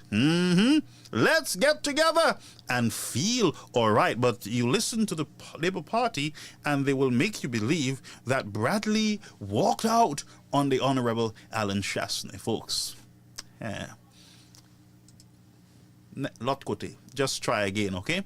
Try again. We're going to take 2 or 3 calls in a minute, but we have some developments over in Miku. I believe that the candidate was officially introduced to the group up there, and let's just go over there for a few minutes. On Tuesday, 25th February 2025, the United Workers' Party Miku North Constituency Branch will stage the formal presentation of Mr. Elisha Norbert as the party's candidate for the next general election. The branch executive invites all members and supporters to the special event, which will take place at the usual venue commencing 7 p.m. Tuesday, 25th February. The event will be addressed by political leader Honorable Alan Shastner, Chairman Ferrell Prudent, and other endorsed candidaes. We will also receive an inspired message from the endorsed candidate. Come welcome Elisha as our candidate as we consolidate our efforts to deliver a resounding victory at the next general election. See you there. All right, so I mean that that has taken place earlier tonight, I believe. All right, at this time we have some calls on the line. Let's take them quickly. I know you got to go. I got to go too. Remember, I was out for a while, and I am. We're going to take this. We're going to connect with this caller. Oswell Doc, Wiki Judge. Caller, you're on the air. Caribbean American News Media Platform.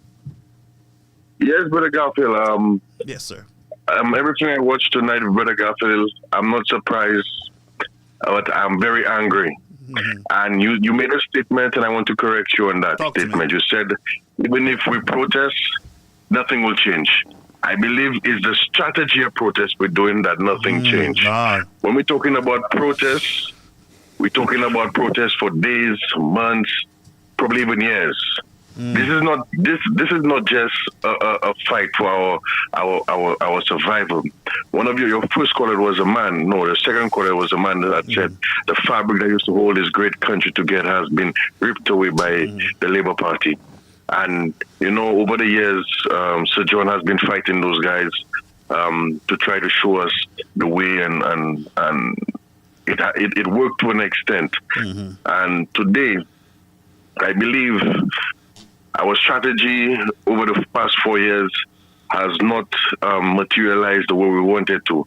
And this is why you see the great disrespect and the great arrogance from those weak men that lean on their own misunderstanding, that insecure in their households, that insecure about their lives, and reflect in their work and in their work ethics, like Richard Frederick. You understand? And I believe that it is not like Alan Shastney said, that his voice wouldn't be heard in the House of Parliament. It would be heard in the People's Parliament, which is on the streets. And this is why I have been continuously pushing for the shutdown of the country and the early resignation of the entire cabinet. I will not go in depth with the problems that we are facing, because many of your different callers have spoken on it already. My thing is, in general, I'm speaking for us, because the Labour Party is a reflection of ourselves, because we are all a part of this country. And this is the worst side of ourselves that we are watching in the mirror. Where all of us have our vices. This is the vices of the country. What the Labour Party is doing, and what the supporters that support them are doing, and they are all in it to destroy and conquer, destroy, divide and conquer, and check on the friends, the families, and the comradism. And we now, the United Workers' Party, are the people who see through that and have over the years have stopped it. But we're reaching a deadlock, like your last caller said, that we have no other option. Not even the ballot box is secure, because we do not know what plan that the Labour Party has for the ballot box. Because one thing, my sources and my instincts tell me that this next general election will be an election where the Labour Party do not let go of power. They do not relinquish power. And the reasons why, because there's so much evidence, so much paperwork, and so much things that will land a lot of those guys that are part of the hierarchy in jail. And right now, as we speak, they're burning files, they're disappearing. A lot of documents have been disappeared. A lot of things have been happening in the backgrounds that we do not know. There's a lot of setups that's happening just to make the Shelton Daniel said it. Shelton Daniel said it in a nutshell, that he fears that the United Workers get into power, because if they do get into power with Alan Shastney at the helm, a lot of people will fall. A lot of people will take jail. And I believe we are supposed to be ready to fight. And I believe it is the time for us to shut down the country. And the means I mean by shutting down the country is that we do not need the bus drivers on board. We do not need the public service on board. We do not need any of those people on board. But I know there are many people who are part of the United Workers' Party who are bus drivers, or people who in the public service are United Workers' Party supporters. We need our members. You see the 10,000 people you saw in the boulevard? Yeah. We need those people to come out again, but not just come out with your sleeping bags, come out with your food, your sack of shebo, your coals, everything that we'll need to camp out in Constitution Park, and not just camp out in Constitution Park, but all roads leading to Castries, we are going to block it. We're going to burn tires on the roads. They have a lot of old cars just parked on the roadsides. Put those cars on the roads. Send an ultimatum to the entire country. Nobody don't leave their homes. If you leave your homes, you're gonna get stuck in traffic. It will be a catastrophe for you. There will be no work. We are shutting down the country until those guys resign. Did you watch? I noticed. If you watch Time of Obama Reign, you watch the Arab Spring, right? Yes. You watch what happened in Egypt, and then Egypt, the president fall. What did you see that the protesters were doing? There are sleeping bags there in Israel right now. There are people protesting with their sleeping bags. Right now, in Syria, Bashar al-Assad has fallen. Why? Because the people are in the streets every single day. They never give up hope. This because my brother. I raised up, like the gentleman was saying, I'm 28 years now, and I raised up under Kenny Anthony. I never saw no other prime minister but Kenny Anthony, and Alan Shastney was the first person that came in when I was an elder man, when I had more age to vote, and Alan Shastney was the first person I voted for. My entire family was SLP, and most of them still are. I still don't even talk to some of them because they're so foolish. I don't even talk to them based on those different things. Yeah, so I know I'm speaking from not just a young man point of view, but somebody that have common sense to see that there's no other way to get SLP out of power. There's no other way for us to change this country around. We need a new independence. With this independence we have, there is a sham. The British just gave us that because, the British said, all right, they didn't have enough money to feed their colonies. Here we go. Look, independence. What SLP did, they shammed the independence. Yeah, they did. Today now we have independence. It's not independence anymore. The country has collapsed on all pillars. There's no society anymore. We are all hating each other. There's no community love. We used to beat taboos during Christmas, going house to house. There's nothing like that anymore. The youth are running wild in the streets. There's no jobs available. There's no hope available. There's nothing available. What else that is available for us to do is to take our country by any means necessary. And when I mean by any means necessary, I'm speaking with mine. I'm not speaking literally to burn down the country and do whatnot. But we have to shut down the country. When I mean protest, let us get our sleeping bags. We're not burning anything, that's right. We're not burning it down, brother. We're builders. We're doing a peaceful protest. Yes, we are builders, not burners. And my strategy is the tens of thousands of people that came out in the boulevard last November, come out again with your sleeping bags, come out with your water, come out with your food, come out with your clothes, come out with your we're going to get a fight. Because you have to go to the police to sign to get a protest or a march or whatever. They will use that against us to send us in jail. But when Alan Shastney win the election, he will pardon us, just like Trump pardoned all those people that just like Philip J. pardoned his people too. Yeah. But just like Philip J. pardoned his people. That's right. So Alan Shastney will pardon us. That's right. We must not be afraid. We must go head on with those SLP guys, and we must take it to the streets. We're going to burn the tires. When we do it, we got to stand on truth. We got to stand on truth. Anyway. Because let me tell you something, my brother. Martin Luther King didn't march for no reason. No, he didn't. Sir John didn't march for no reason. No. Marcus Garvey didn't march for no reason. And today we are better. They died. Yeah. You remember that speech Martin Luther King Jr. gave before he died. Matter of fact, I just came from his hometown. I went to his house. I went to his place of burial just last week. And before I go, I just want to say that his speech was hilltop. I may not get there with you. That's right. But I have climbed the mountain and I've seen. My eyes have seen the glory. He have seen the glory. Yes. And you know what happened when he died in the 60s? Today we have glory. We have glory. That black man black men have the right to vote. We had the first black president. There are many black millionaires now. There are many black owned business owners. We in the Caribbean are celebrating good times.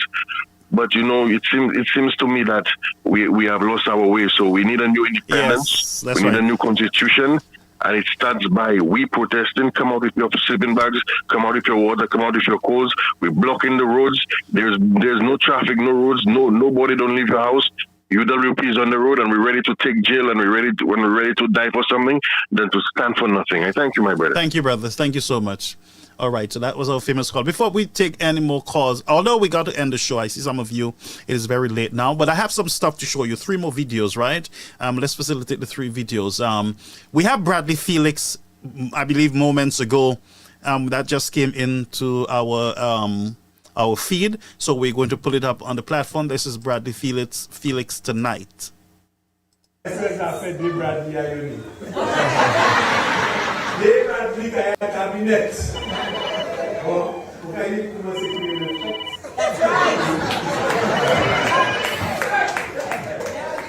wonderful to be in Mikunov tonight.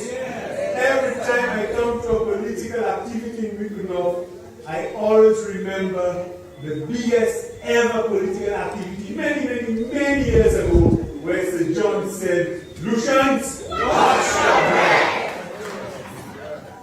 And Mikunov, we need to watch our breath this election.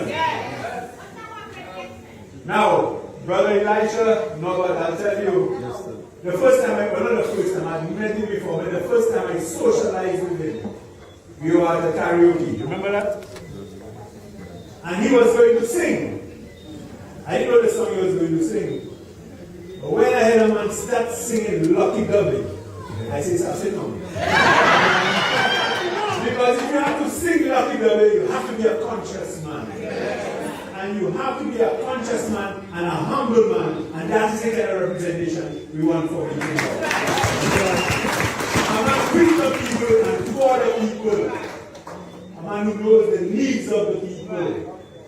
I think one of the mistakes we did, and our MC said earlier, last elections, was that many of us, but not me, many people listened to the lies of the St. Lucia Labour Party. And we swallowed it hook, line, and sinker. It's been 4 years now, and a lot of what they've said, we're now realizing it's a party way. And they're so desperate nowadays, they're thinking that the old strategy will still work. And they continue with the lies. I'm sure today, many of you will have seen that I walked out of Parliament. And you know what they say? Bradley, if they shall stay like you and Bradley walk out and they shall stay. Desperate speeding attempts. Maybe before, I would have let that fly. But I let them enjoy 3 hours of their spinning, and I've responded tonight. And I will respond tomorrow. And I will respond the day after tomorrow again. We must not take these things for granted.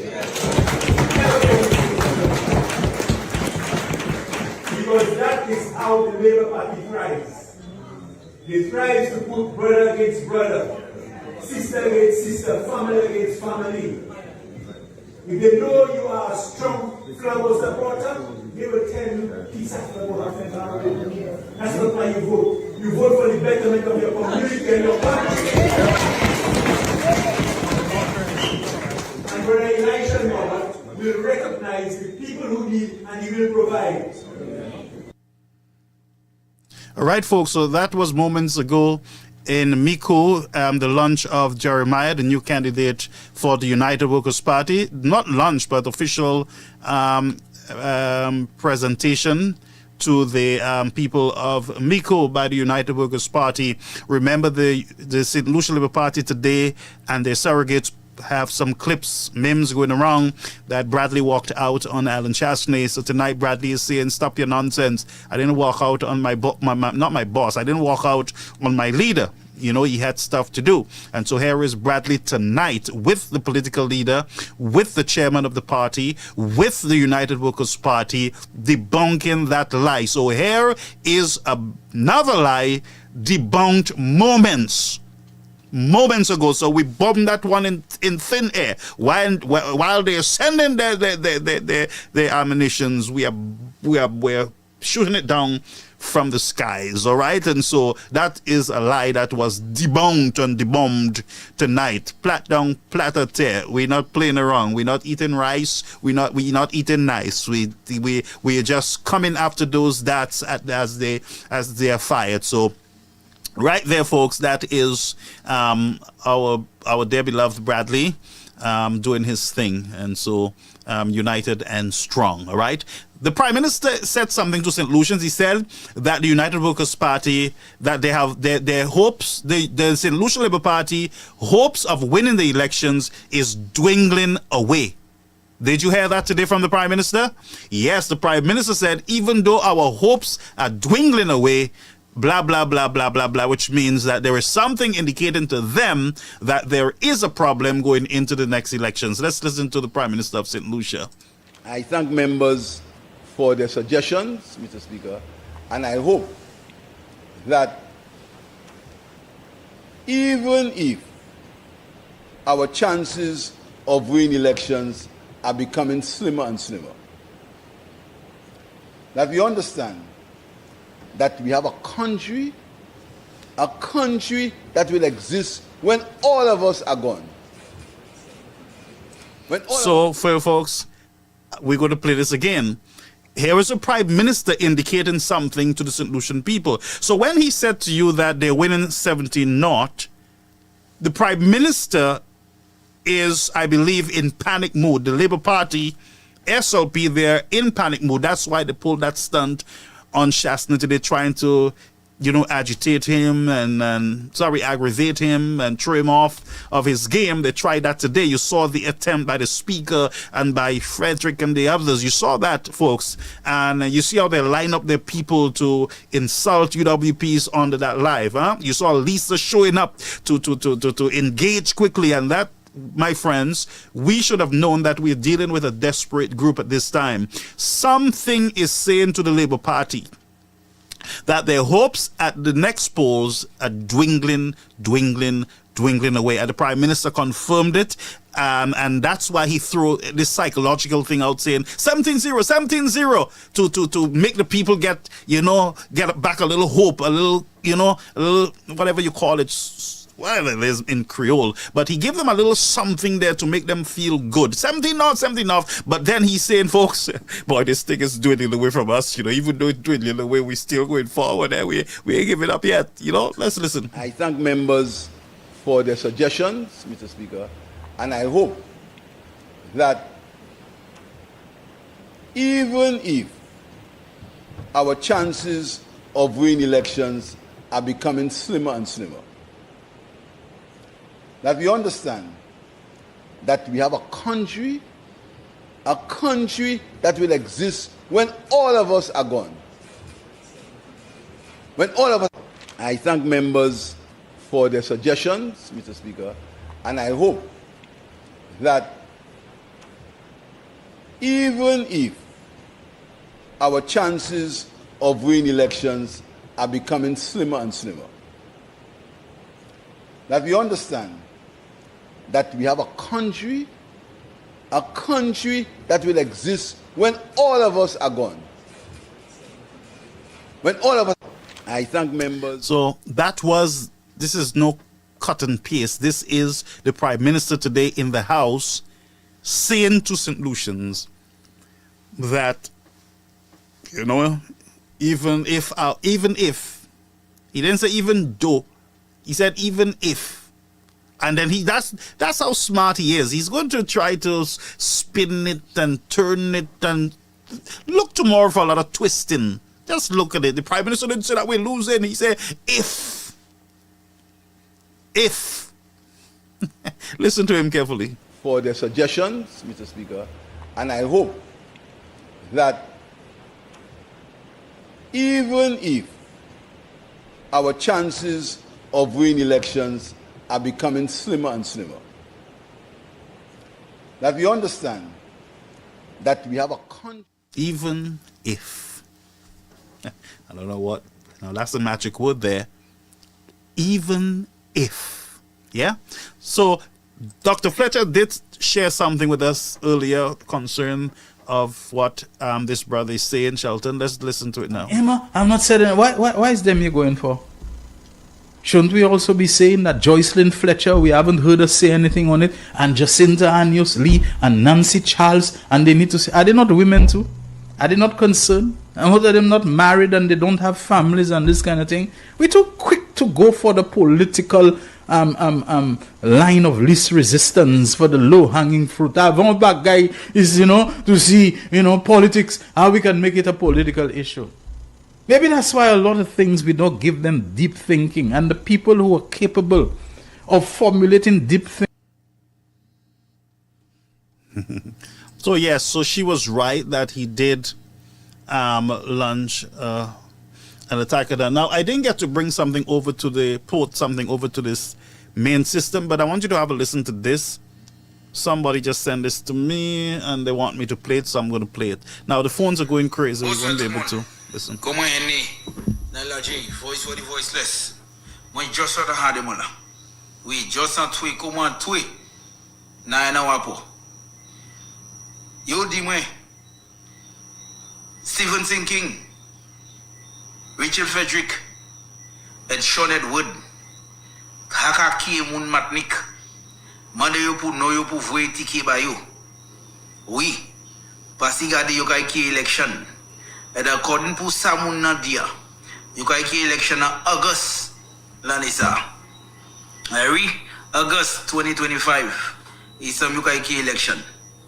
So, Muna at Yoki Amun, at Muna sa flambeau, et you can try Mande Muna changer. Oui, changer l'idée.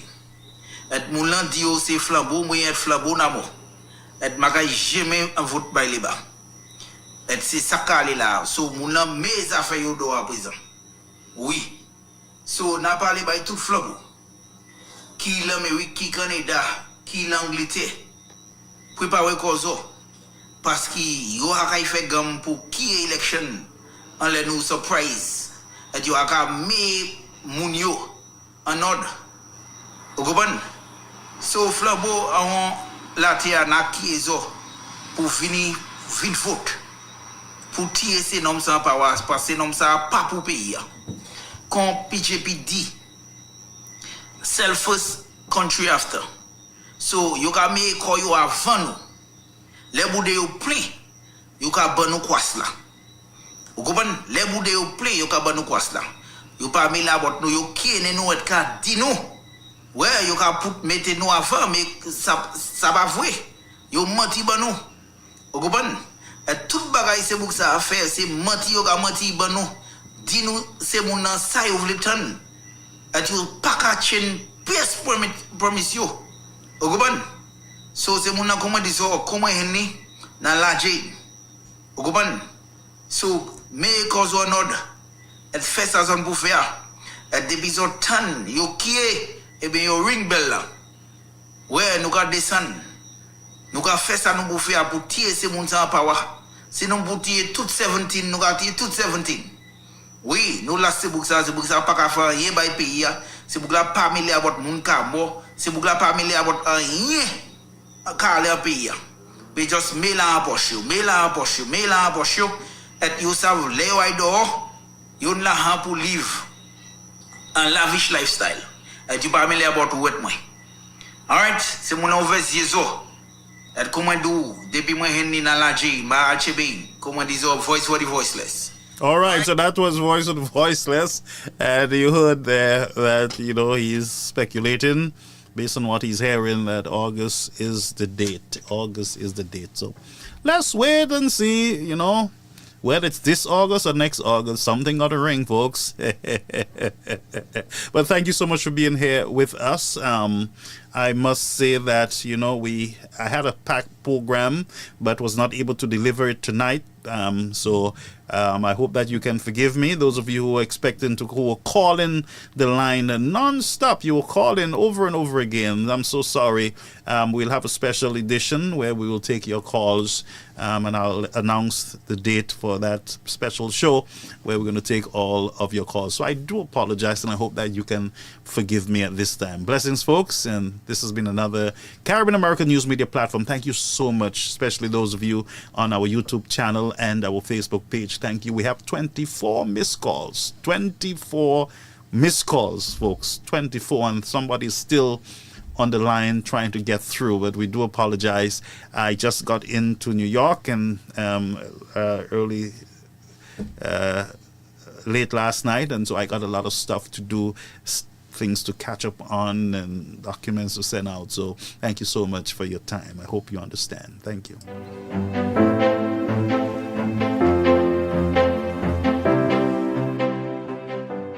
Welcome to Caribbean American News Media State of the Nation with Garfield Oliver. The news you report. Let's get to work.